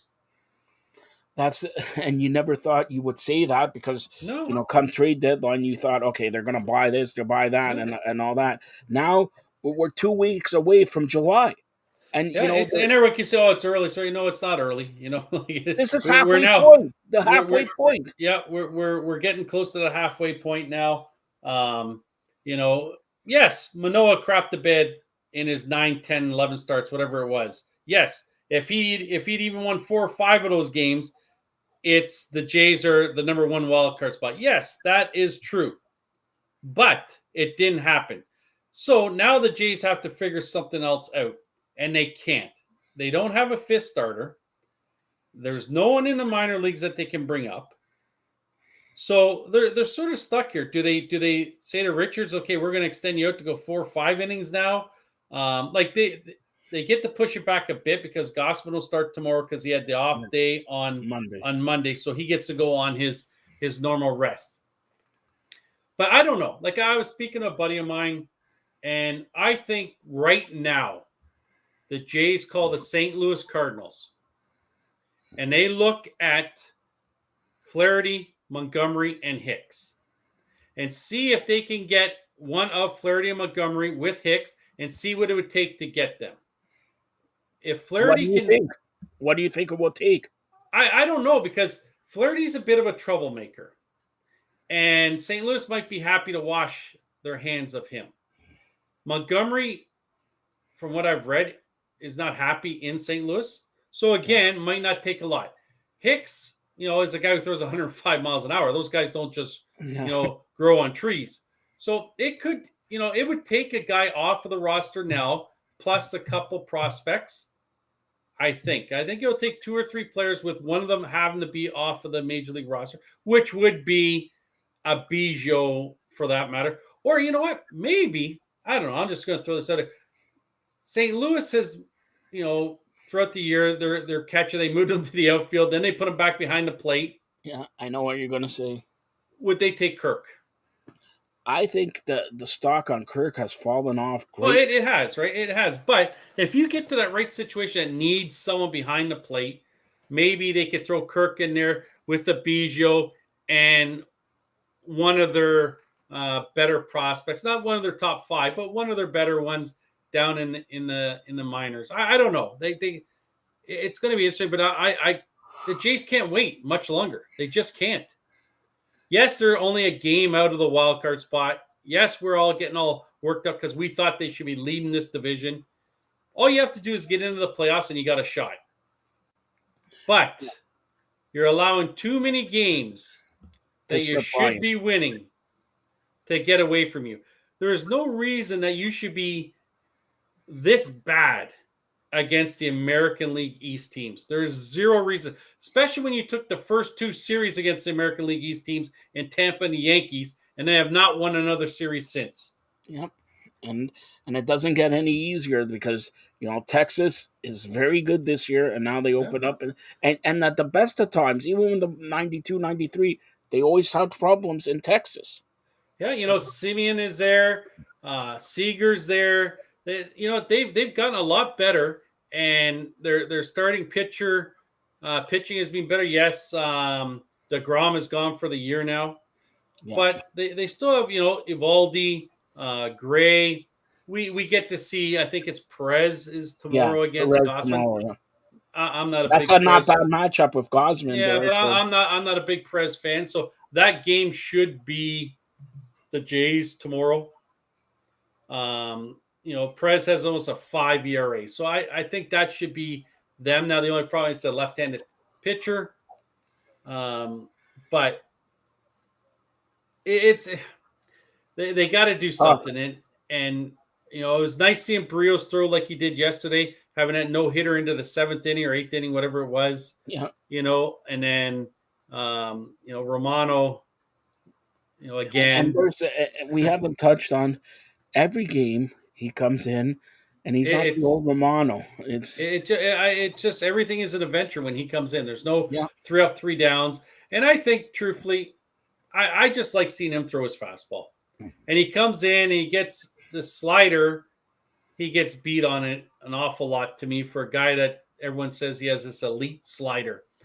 When he throws his fastball and it's 99 miles an hour. Those guys are whiffing. Yeah. They can't even catch up to it.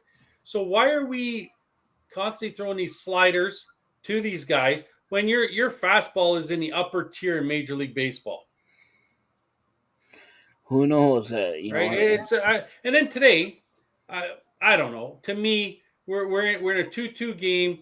Yes, Kikuchi's done, but why are we bringing Garcia in the 5th inning? 5th or 6th inning. And this is where Schneider loses me, because he always says, "Oh, depending on the situation is when I'm going to use my leverage guys." It was a 2-2 game in the 6th inning, I guess it would have been at that point, and you decide to go with a guy who has been terrible all year for the Blue Jays. And what does he do? Gives up the go-ahead run, gives up 4 hits. Yes, he struck out 2 guys, but that situation, to me, I thought I would have saw maybe Pearson coming at that point. Yeah, and Pearson's been pitching pretty well. Pretty good, right? His ERA is below 2, but you throw Pearson in there, he's good for 2 innings. You get him to 7, and then you got 8 and 9 you could take care of with your guys. Swanson and nothing, yeah. Swanson and Romano. Now maybe Romano couldn't go today. I don't know, but I don't know. It just. I don't think Garcia was the guy that you bring in a tied game. Again, Schneider says our leverage situations will determine it could be the 5th inning, it could be the 6th inning. Well, it was a 2-2 game. That's pretty high leverage there. Yeah. It's remarkable. And we talk about how much high hopes they wasted, and I'm going to say wasted, $300 million on the renovations at the Rogers Center. Okay, big deal. They have now a patio and all that. But, it's about time that, and they're going to waste more. If they want to contend, and even if they're a game 2 out from the wild card, get in the playoffs and look what happens. I don't want to say hockey and baseball, but Florida makes it to the Stanley Cup. You don't know what's going to happen. Yeah, you just gotta get in it, because then you only have to go with 3 starters, and the Jays have 3 starters they could throw out there. Now we maybe we get lucky. Maybe the Jays get lucky and Manoah figures it out and he comes back up and he's his old self. But I don't know if that's going to happen. I don't even trust, even if he's his old self. Would you put him in a playoff high situation? It would depend on the situation. Like if he comes back in the next month or so and it's Manoah of old, yes, I have no problem with it. But I just don't see that happening. I really don't. I think he'll be a September call up. Even then, like if they might decide on, you know what, we're just leaving him down there now. We're going to let him ride it out the whole year in Dunedin and let him figure it out and see what he can do, because you can't bring him back up in September. And truthfully, you bring him up in September, it's a September call up. Where are you going to put him anyways? By that time, the Jays are either made a move to have a starter reused back, or someone. So there might not be a spot for him, right? So if he doesn't figure it out, I think he's down there for the whole year. There's no September call-up for him. It's sort of like Pearson. You know, Pearson over the last few years never was a September call-up, right? Because you're staying down there for one reason or the other. So, and everyone can get out of their head. I don't think Pearson is going to be a starter. This is his spot. He's found what he can do. Seems to be healthy when he's there. Let's face it, he does it well. And he doesn't have to hold anything back. So when you're a starter, you tend to hold things back, right? If you go out and throw that first inning, gas all the time as much as you have, you're probably not going to make it to the fifth inning, right? You may not even make it to the third inning. But when you're a reliever, you know that you're going 1-2 at max. You could go all out and know that you got that in you to finish that 1 or 2 innings off. Okay, so I want to ask you this, and then we'll go to hockey or basketball. But if they don't make the playoffs, is this the most disappointing year in the last 20, I guess? Yeah, it would be pretty disappointing because there are some high hopes with this team, right? And I'm not blaming who they brought in. I'm really not, because those guys that they brought in are doing what they were supposed to do. Kiermaier's doing amazing. You know, Kiermaier, Varsho are doing what they're supposed to do. This is what they are. Swanson. They're not a guy. Swanson doing what he's supposed to do. Right? Bassett doing what he's supposed to. So those guys have done what they're supposed to do. This comes back to Vlad. Manoah and Vlad. And Manoah. And, you know, to a small extent, maybe Kirk. You could throw Kirk in there, right? Yeah. But anyone who thought Kirk was going to have that same type of year was a catcher is supposed to go 250. A normal he averaged 250, 16, 17 home runs, 60 RBIs. Yep, he's just not, you know, he's probably going to have. He doesn't run out like. And that's one of my biggest things with watching Kirk is when he swings and the ball's going to the outfield and it's a weak, fly out. He looks at his bat and then decides to run down the line. There's no, I don't know, urgency for this kid. There's nothing pressing this kid. You know, he does have options to be sent down, but there's no one to call up. Heineman is nice. I like Heineman. Yeah, I think he could be good. Yeah, he calls a really good game. He blocks the ball. He's got a pretty good arm.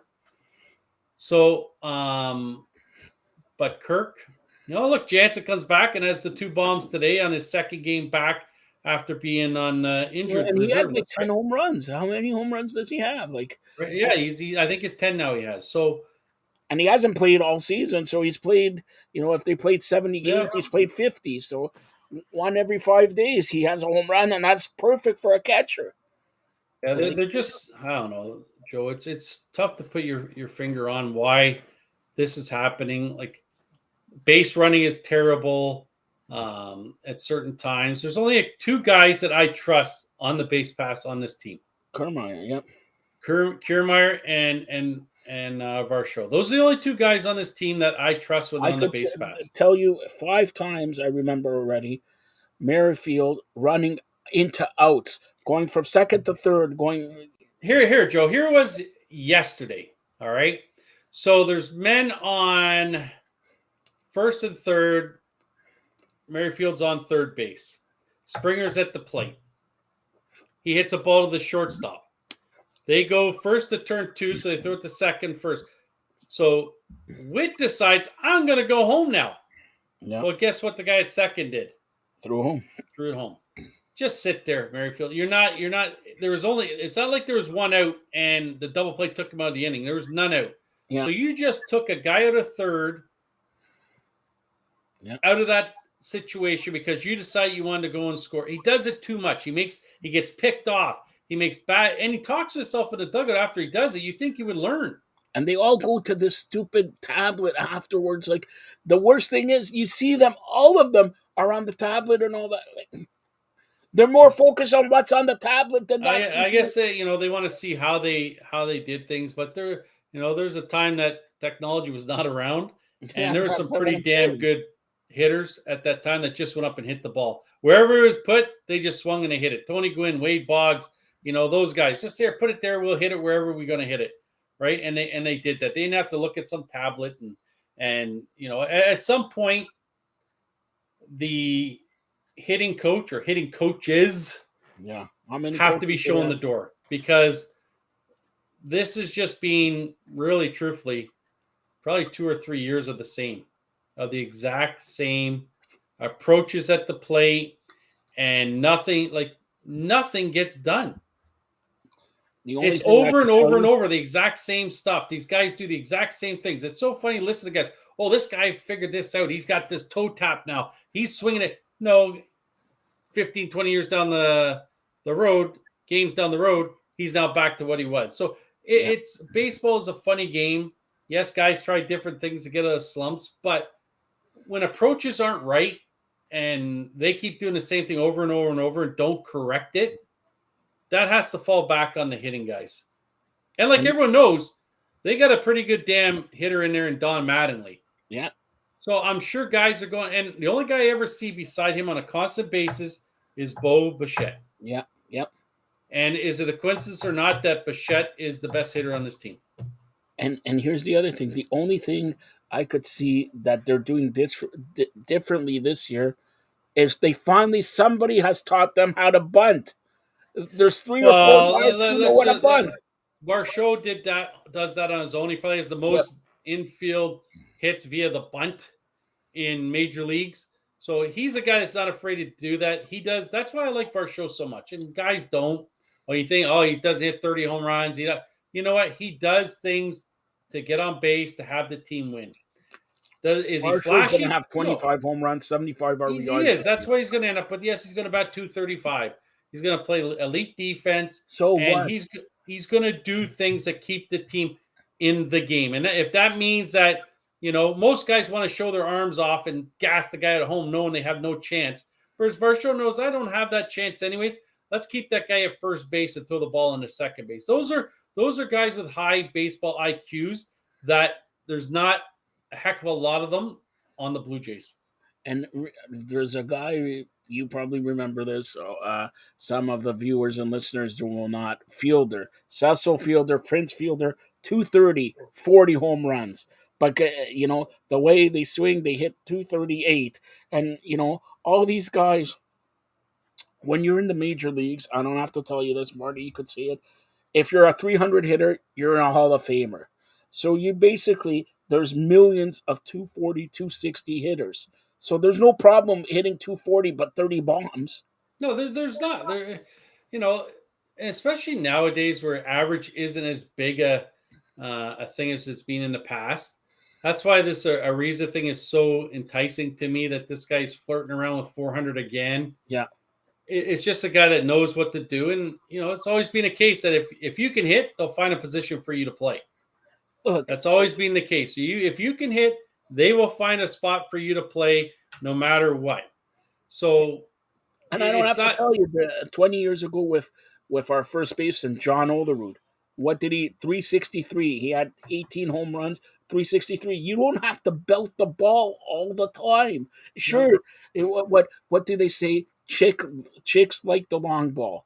Okay. Chicks dig the long ball. Yeah, that's what they say, right? Greg Maddux and Tom Glavine in the commercial. Exactly.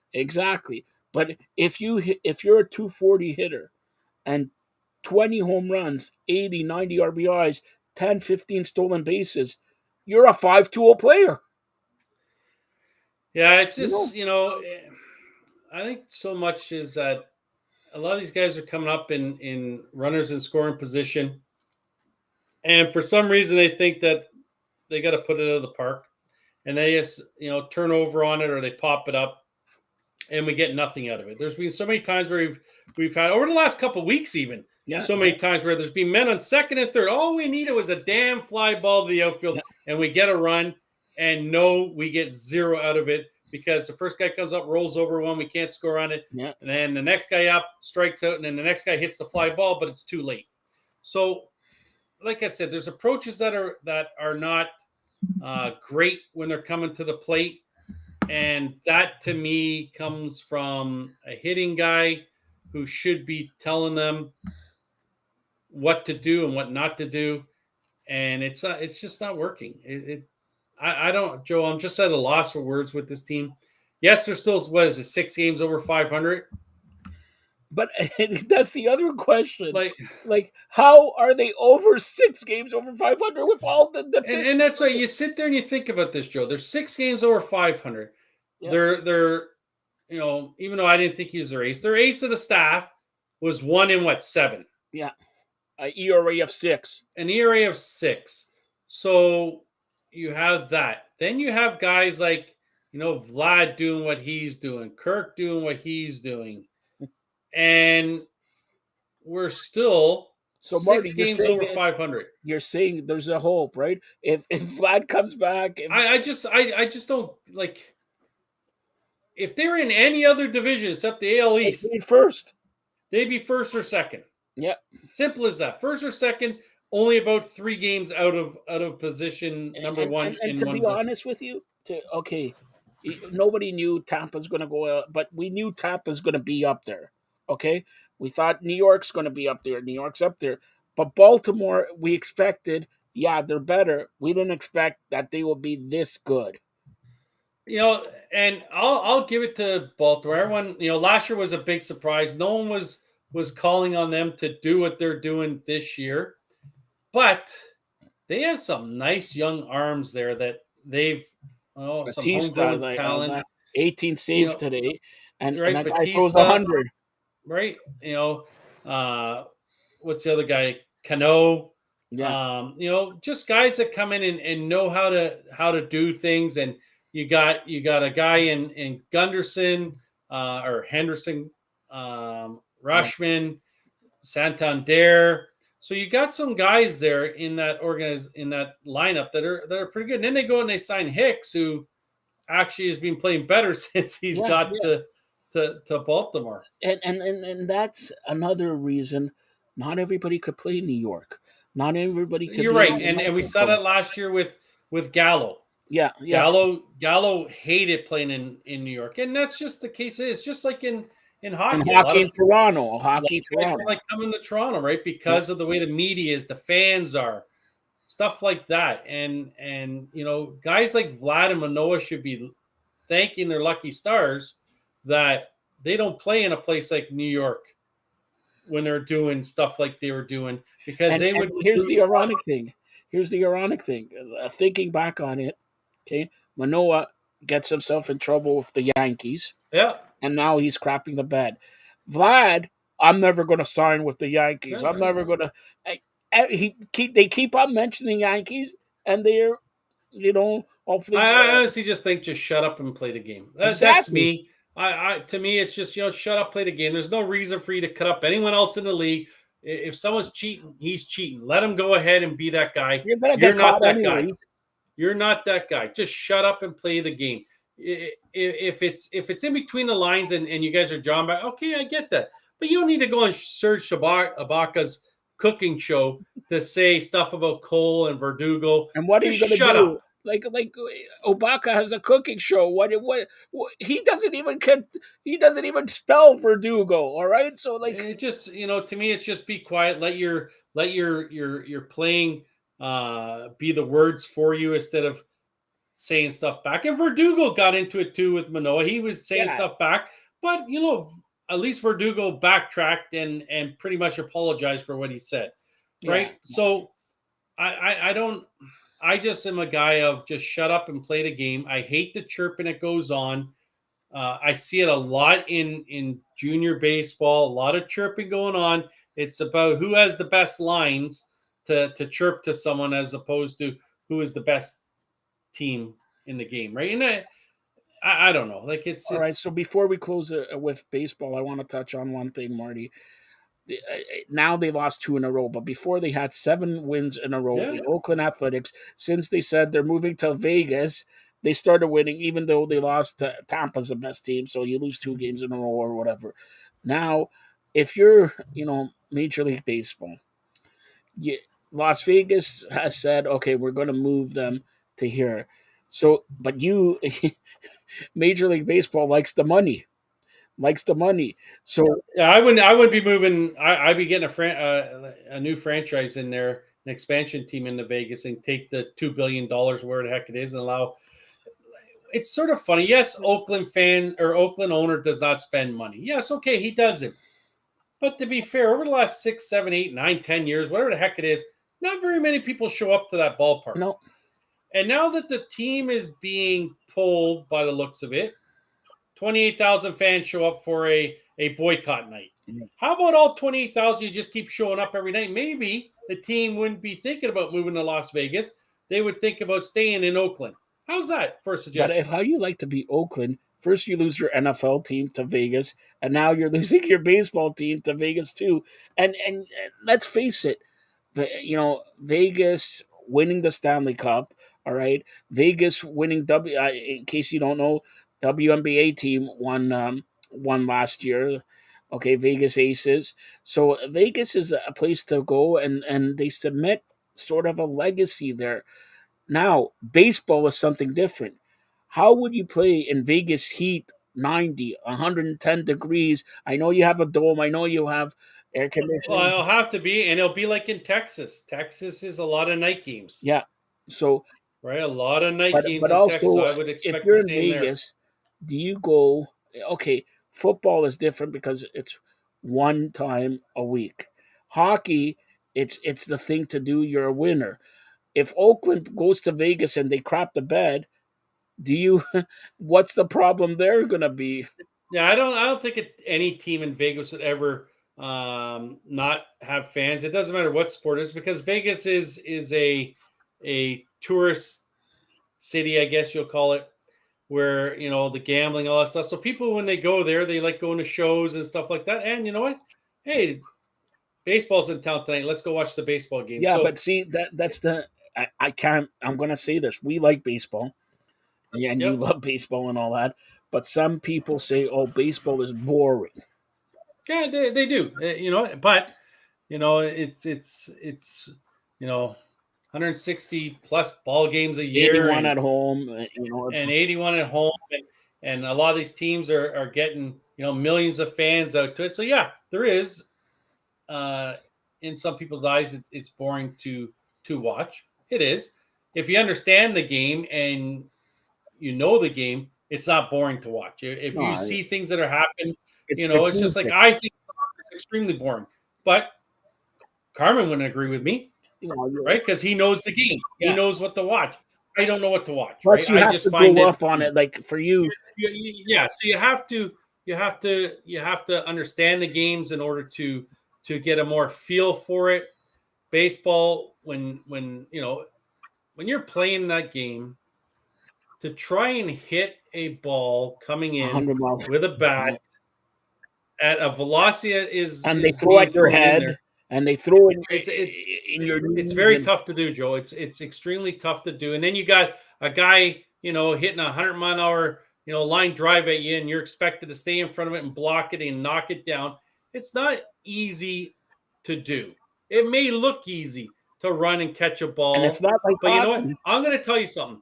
Next time, anyone who's listening to this has never played the game of baseball, I want someone just to get a pitcher machine out, pop that ball straight up in the air, and let's see if you catch the ball or if it ends up being off of your forehead. Because these guys, when that ball goes up, it is awfully tough to judge. Yeah. When you're looking up into the sky and everything's around it, depending on the time of day, and you're judging that ball coming down, you're sitting there with a leather mitt on, hoping to catch that. These guys make it look so easy. It is not that easy to do. It is not that easy to do. That is the easiest, per se, easiest. Imagine climbing the wall to take a home run away. Imagine.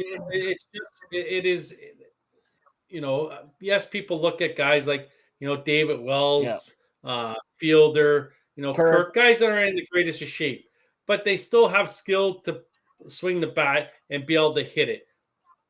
I played baseball my whole life. I'll tell you right now, I couldn't hit 100-mile-an-hour fastball. Could not. I'd be happy if I fouled it off once. Yeah. It is these guys, and then not only 100 mile, the speed, the curve, the rotation. Exactly. Now not only does he throw 90 plus fastball, now he's going to throw you something that's 15 mile an hour slower. That's going to drop about 6 or 8 inches. It's people who watch it from the outside and never played the game, yes, they're going to say it's boring. And like I said, the same as I say about soccer, because I don't understand the game. I never played the game, so I don't understand it. But guys who know the game, watch the game, know the game, don't find it boring. So in other words, the only sport that you don't find boring is wrestling. All right, so let's move quickly to basketball and to hockey. Congratulations to the Denver Nuggets; they are the NBA champions, and the Raptors announced. Well, the Joker lost his MVP award too. I know he lost it and all that. So, but how about he threw Jamal Murray in the pool and Jamal Murray in the water pool, and he holds the champagne bottle still like this. So, great. Also, the Raptors announcing their new head coach. He had a very good press conference and all that. Fred VanVleet deciding to test free agency. So he wants more. That does honestly, Joe, that doesn't break my heart that he's decided to test free agency. I just think that he was hurt too much for the money he was getting. And I think with this, you can ask Drew. I could be totally wrong with this. I didn't watch basketball that much this year. But this signing as a head coach to me means that they're not necessarily going to be in a rebuild, but it's going to be like a retool. They didn't go and get a big name coach to let's take us over the hump with a new guy. I think Masai is going to do some things here that are going to be I agree. a surprise to some. I agree. Let's get to hockey, specifically the Pittsburgh Penguins, bringing in Dubas. First move he makes, Spezza. Oh, you haven't seen this coming. All right, Spezza's If you didn't see this coming, I don't know. You must be sleeping 24 hours a day. You knew this was coming. As soon as Spezza ended up resigning his position after Dubas was quote unquote fired, you knew he was going to follow Dubas wherever he went, and that speaks volumes on what Spezza thought of Dubas, because Spezza came back to Toronto because he wanted to play where he grew up. Yeah. Now he's leaving with Dubas. So what's that tell you about the type of character maybe Dubas is, that Spezza feels the need to move along with him, right? So I'm glad he's the assistant GM in Pittsburgh. They haven't named a GM, so I'm wondering, are they waiting for someone to see if they become available, or is Dubas just going to take that reign of GM as well? Well, that's interesting because they said after the Stanley Cup they're going to make the decision on the Chicago boys. So maybe they're waiting for that, or you don't know. But on that vein, also Jerome McGinley coming back to Calgary and as a special advisor to the GM there and everything like that. So again, that's good to see. Spezza, Pittsburgh, Jerome in Calgary, and I don't have to tell you, there's rumors going around that Patrick Waugh, or Roy, as the Greek says. Well, he resigned his position in Gatineau. Yeah. Gatineau, right? So who knows? Maybe he's looking for, to me, I don't know. Like you would have got, if you did have an opportunity to go into the NHL, you could have still done it by still coaching. So something else has happened there for him to and don't forget Babcock coming back to Columbus and Columbus. And maybe we see Mike Keenan come back soon, and so it's Scotty Bowman's coming back. Scotty Bowman also is going to come back. Well, remember Scotty Bowman has a tie with the Pittsburgh Penguins, so maybe his son does end up as a part of the. That's what I was alluding to there. So all I know is it should be interesting. The draft happens next in 2 weeks, and then next week is the NBA draft, where that 7'5", 18-year-old is going to get drafted by San Antonio, and they have the earmarks of maybe David Robinson, maybe Tim Duncan going there. Every time San Antonio needs somebody, they get it. So it's like, and it's funny. It's usually that corner piece is that big center that they get. So right? Duncan, Robinson. Yeah. Now they're going to get this guy to build things around. Yeah. And what are the Raptors picking there? 13, I think. 13. They're. I would expect some moves again before the end of NBA draft. Same as the NHL draft. I think there's going to be a boatload of them. Yeah. I think there's a lot of teams that are up against cap situations, and so there's going to be some moves at this trade deadline. And the same as I don't know the exact date when free agency July opens up. 1st. July 1st for July 1st. For hockey. It's going to be interesting to see because there's a couple restricted free agents out there that might entice someone to put an offer sheet for them. We'll say. So like if the you're big Pittsburgh, cut. if you're for hockey, if you're Pittsburgh and you're Dubas and knowing that Austin Matthews, do you even make an offer? No, I don't think that you couldn't fit. No, but then you could have you sign Matthews and you trade Malkin.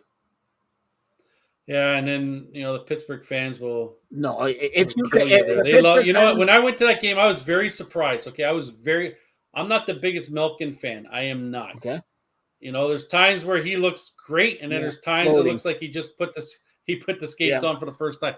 But when we went to the PPG Arena in Pittsburgh to watch them play the Washington Capitals, I could not believe how many number 71 jerseys were in the crowd and cheering for everything that guy did. I would argue that there was just as many, if not more, than Crosby jerseys in the rink, and that surprised me. Now I know he's a bit of a character, and he jokes around and stuff. Maybe the fans love that, but I don't. If they're gonna get rid of Malkin, they would have just let him walk instead of giving him that money. The Penguins have some cap space, but they have some other holes that they need to fill. Yeah.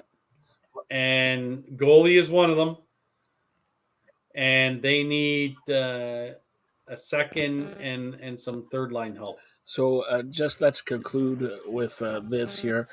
I got to say this. For everybody who in baseball, you get a broken fingernail, a 15-day or now 10-day disable list. And what happened in basketball, the guy went out in a wheelchair. So Kachuk, broken spleen. Wait, Ekblad. Sternum. Then Ekblad, shoulder, hand, broken foot. Broken foot. And this guy still played in Game 5 and scored. Yeah, it is a game that they're all these Canadian, guys. So, look, I don't want to sound like what's that? They're all Canadians, and like Vegas, all of them, 24 players. Yeah, there's some, but most of these guys that play in the NHL play through injuries. You gotta this is not. It is more physical than football. Yeah. Okay. And football plays one game a week, and only 16 of them. And let's face it, football you play on grass, turf, grass. This you're on ice. So if you fall down and hit yourself, you're on ice at the speed. Also, it is a different. You got a guy skating as fast as he can and comes in and hits you, as opposed to a lineman just tugging on each other. What would you prefer to do? Hockey is the toughest sport around. You've seen these guys, I forget who it was, 70 stitches, gets stitched up, puts the mask on, and goes right back out there. These guys hockey players are a different breed.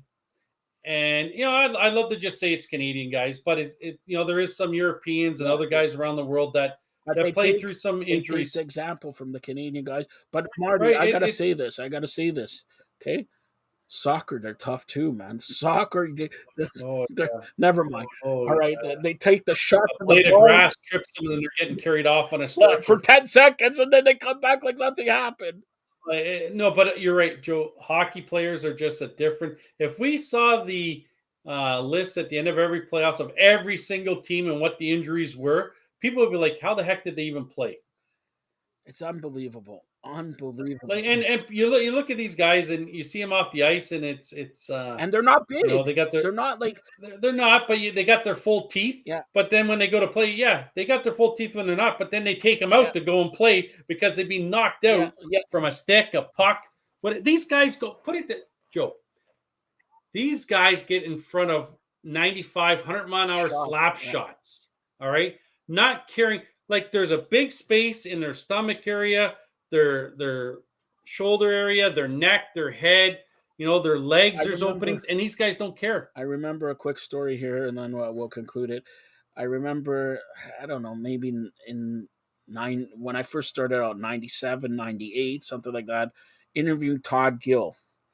Todd Gill had a black eye here, 4 teeth out. Why?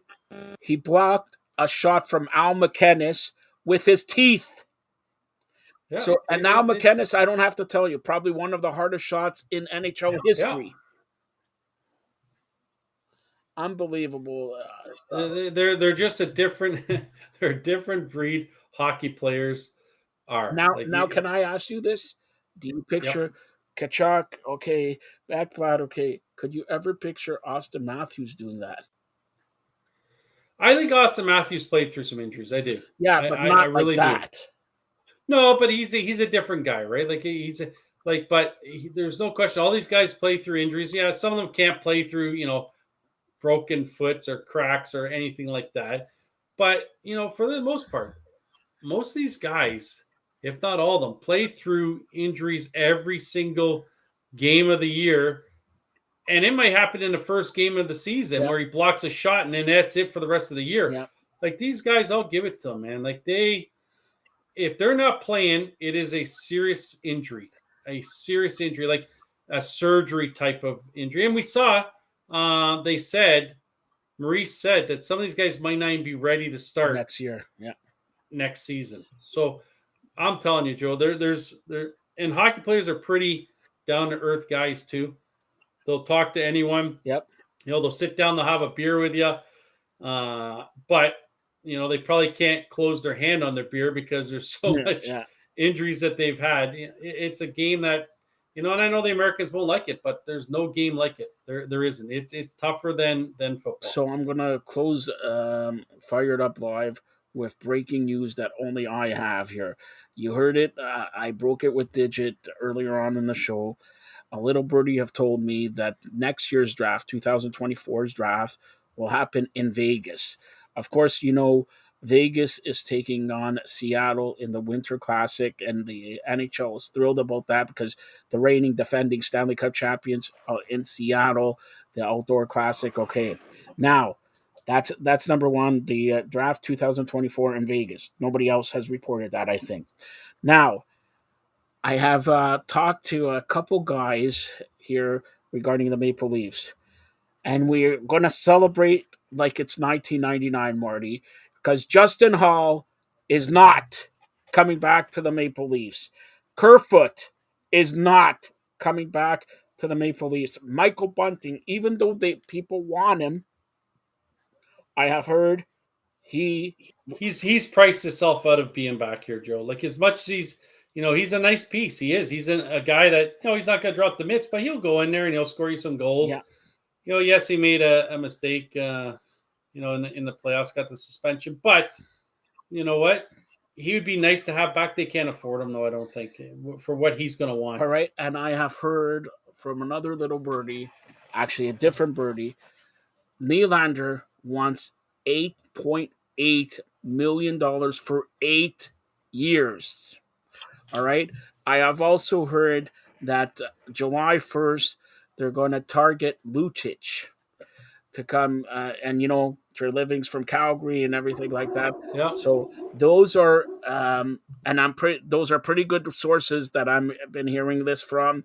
So, that's what I hear regarding the Maple Leafs with all the moves there, and should be interesting to see also. Shane Doan brought in as special assistant and everything like that. What they're going to do with the core. If the core is going to stay the core, or going to move one of the core, or move two of the core, here's the other thing I forgot to mention. Treliving has met with Tavares. Treliving has told Tavares right now he's the captain of the Maple Leafs. They're not looking to move him.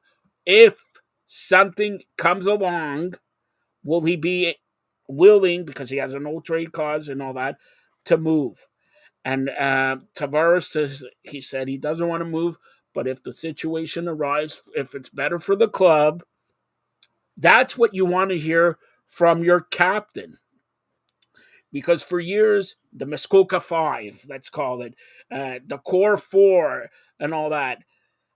Pittsburgh, they take less money because they win as a team. These guys, and I mentioned, I when I say Nylander, $8.8 million. I think he's making 6.2 right now. So that's a difference of $2.5 million. You just think about it, like if that's the case, and you know what Matthews is going to want, and Marner's up another 2 years, where the heck are they getting this money from because of the cap situation? The cap isn't going to go up that much to allow these guys, and we're still going to have these guys and still have no goaltender. Here's the cap situation. All right, next year it's going up to I think 83 million. In 24, it's going to go up to 95 million, 12 million more. So if they can go and play something out here, and you have to have copologists and all that, but the year after, it's going up again. And the year after, by the way, that's when they want to move Phoenix and have another team in the National Hockey League. So that's the latest I have heard there. It still floors me a bit, Joe, that hockey is not taken off with the big market in the States. And all this cap and all that is because of TV revenue. Yeah. Right? They don't get the big, like, here's the NFL that plays 16 games and they got billions upon billions of money from the TV contracts. Here's with I was talking to a guy. So Dana White has a slap fighting. Okay, I don't know if you ever seen it where iconic stuff. I people are just morons that do that. But yeah, I agree with you. But their views on YouTube were 90 million. The Stanley Cup. Hold on, the Stanley Cup. When you win the Stanley Cup, guess how many views? 25 million. Yeah, it's just strange. Like, it's such a game to watch, and the pace, the finesse, the toughness, all that. And most of the rinks are sold out when you go to them. But for some reason, Gary Bettman cannot get the big money. Now, that might be because he got the big money from Canada, $5.2 billion.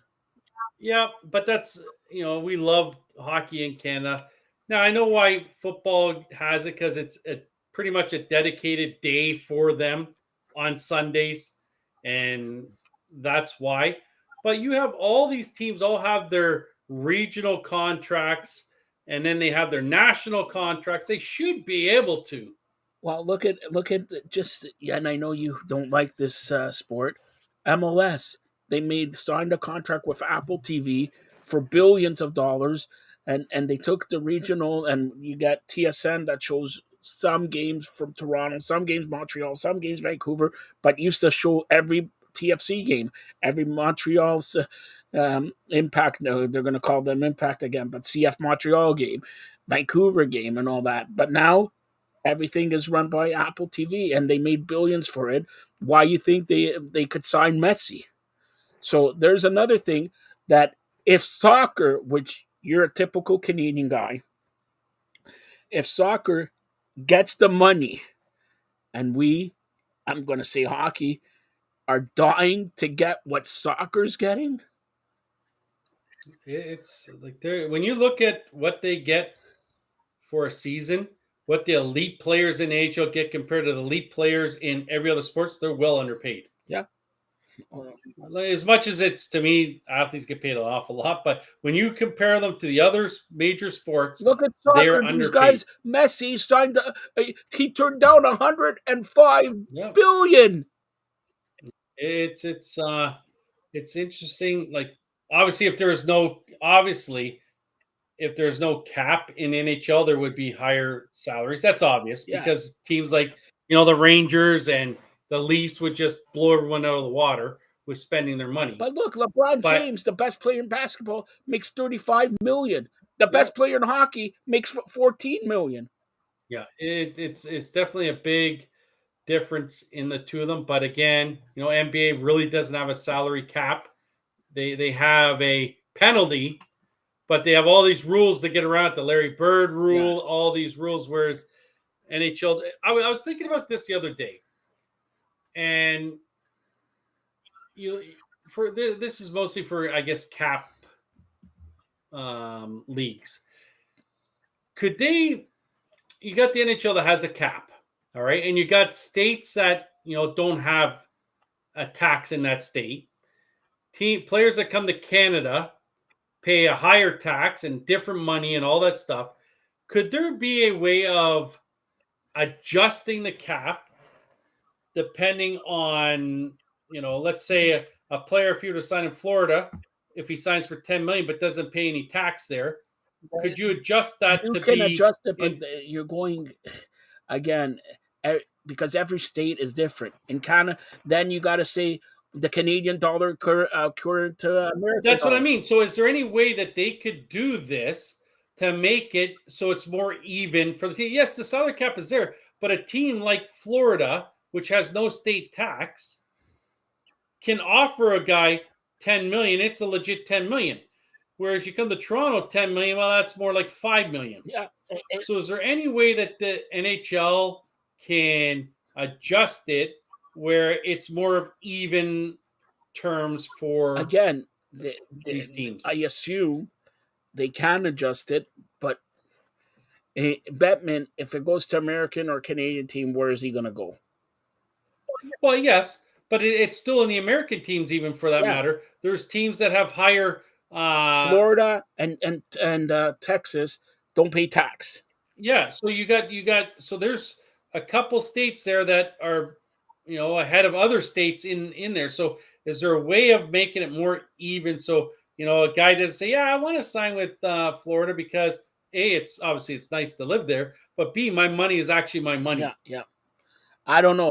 There has to be some way because it doesn't really matter with baseball because there's no cap. So if some team, then that's why the Jays usually have to pay a little bit more because of them coming here and moving here, and the exchange rates and all that stuff is taken into account when these offers are made. But with something that has a cap on it, like the NHL, I'm wondering if there's any way that they can get around to make it more even playing field for. Because the Leafs couldn't give a contract to Tkachuk at the same rate and Tkachuk keep the same money as he would in Florida. No, that's a solid point, I'm sure. I don't know if anybody talked about it, but it should be looked at. That's a solid point by you. All right, Marty. It's 3 hours, 36 minutes. I'm not going to go. We're short, though. We got to go for another 24 minutes, Joe. We got to make 4 hours. Come on, Joe. But by the way, Sunday is Father's Day. You're a father. I'm a father. What was the best Father's Day gift you got? Man. You know what? I don't know. That's a good question, Joe. Well, that's a good question. Because I don't, honestly, I don't really look forward to the gifts on Father's Day. Having my kids there is enough for me. So I don't really put any emphasis. But what I do need, and I'm kind of pissed off, Joe. So I'm getting ready to go to work today. Put my Apple Watch on. And it pops off and lands on the tile floor and cracks the screen. No. I was so ticked off. Way to start my day. I'm like, I heard it. I heard it smash. I'm like, oh, you couldn't have landed on the other side. You had to land right on the damn face. And I looked, and there it was, just totally. I'm like, oh my gosh. And my wife didn't feel bad for me because she's gonna do why? No, you know why? Because she broke hers 2 months ago, so she feels like we're on the same level again. But isn't Apple Care or whatever taking care? After a couple of years, I don't think you get it. Like you could pay to have the screen redone, which I probably will. It's probably like $100 or something like that. But man, oh man, like with your Apple phone, you have your case that allows the screen not to hit. Not with the Apple Watch. At least not that I know of. You have to have a screen protector.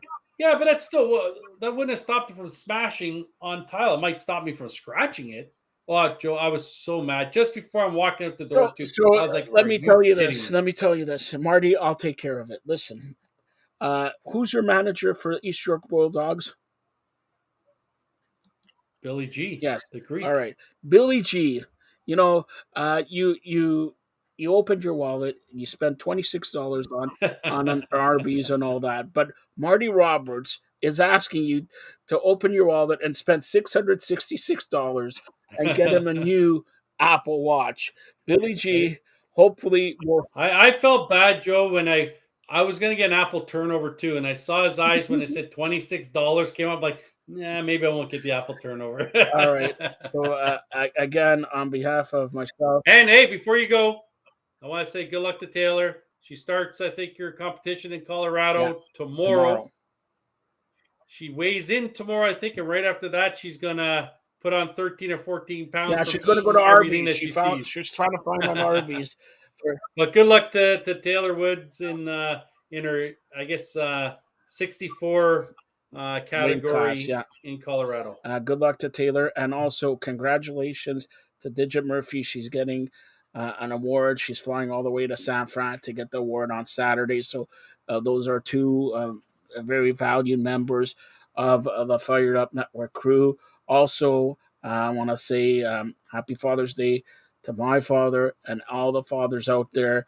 And for anybody, be good to your father, because you never know, it could be gone in 2 seconds. And daughter, son, and all that, it doesn't, like Marty says, it doesn't matter what the present. You don't even need to get a present. Your present is your presence there. And I'm really hoping that somebody appears and give me her presence after so long. Okay, so, and I know for somebody else is going to get me heat for saying that, but it doesn't matter. All right, Marty, you're laughing at me, so I might as well. You need to get me an Arby's here. Get me out of here, the trouble I'm going to be in now. So go ahead. I'm going to Blue Mountain right now to get myself a calendar. A calendar in Blue Mountain? Yep, that Blue Mountain. Supposed to see someone we both know is in Blue Mountain, so I'm Wait a going to go minute. get my calendar. Do you want me in a Speedo and I'll take the picture? You know, me in a Speedo. I don't want to see you in a Speedo. Really? Joseph, no. Why not, Marty? No. The president of provinces again? Never mind. All right, Marty, tell everybody how they could get a hold of you. Instagram, Twitter, Old Lefty 22, and this weekend in Vaughan. In Vaughan, East Bulldogs play. Where East York Bulldogs play in their tournament. What park is it? Where? Come on. Concord at Dufferin and 407, and then there is a park at Martin Grove just south of Highway 7 that will play it on Saturday. By the way, Marty, I should tell you this off air, but I'm going to say it on air. I got some invitation, 5:55 Rexdale for June 20th. Do you know what's happening? Don't know. The newest casino is opening up at the Woodbine Racetrack. Yes, Marty. Yes. Do you know? Actually, you know what? I go by there quite often, and it's, I haven't seen it probably in about 5 or 6 months. But when I was going by there, it was quite big. There's it looks like a hotel was attached to it, like 400 room hotel and everything, overlooking the racetrack. Yeah. It's going to be a sight to see once it's all completed. Like Woodbine has so much land, because every time a new arena or park's being built, Woodbine was always at, we got land here, move it here. Yeah. So that's June 20th, Marty. June 20th. Come on, Marty. Can you give me a few shekels? No. Yeah. Hey, listen, you've got to pass the buck. So Billy G takes you to Arby's. A Woodbine night. I don't want to take Norm because he'll eat the whole, oh my gosh. Well, you know what? I just in case Norm would come on today, I got my tank top on underneath, and I was going to put it on for Norm. And about maybe an hour and a half, he comes in and all that. He's the security guard and everything like that. But Marty, I'll give it. I like to thank Norm though, because the Greek was sort of razzing me, and Norm stuck up for me. So Norm's good people, good person. Good people. Good person. All right. Good people. All right. So for everybody on the show, this was a fantastic show from, like I said, Carmen Asako. By the way, no soccer show tomorrow. That's why we had Carmen on today. John Freeman Nelson. Also, Digit Murphy. Again, congratulations to Digit getting the award there on Saturday in San Fran. Tracy Murray. Inside the Game, the video game guys, Muggsy Bogues and Jerome Williams, and of course, Marty Roberts. You've been watching Fired Up Live, the flagship show of the Fired Up Network. Stay tuned for more great programming, including tomorrow. Fam Friday is back. Marty, thanks a lot.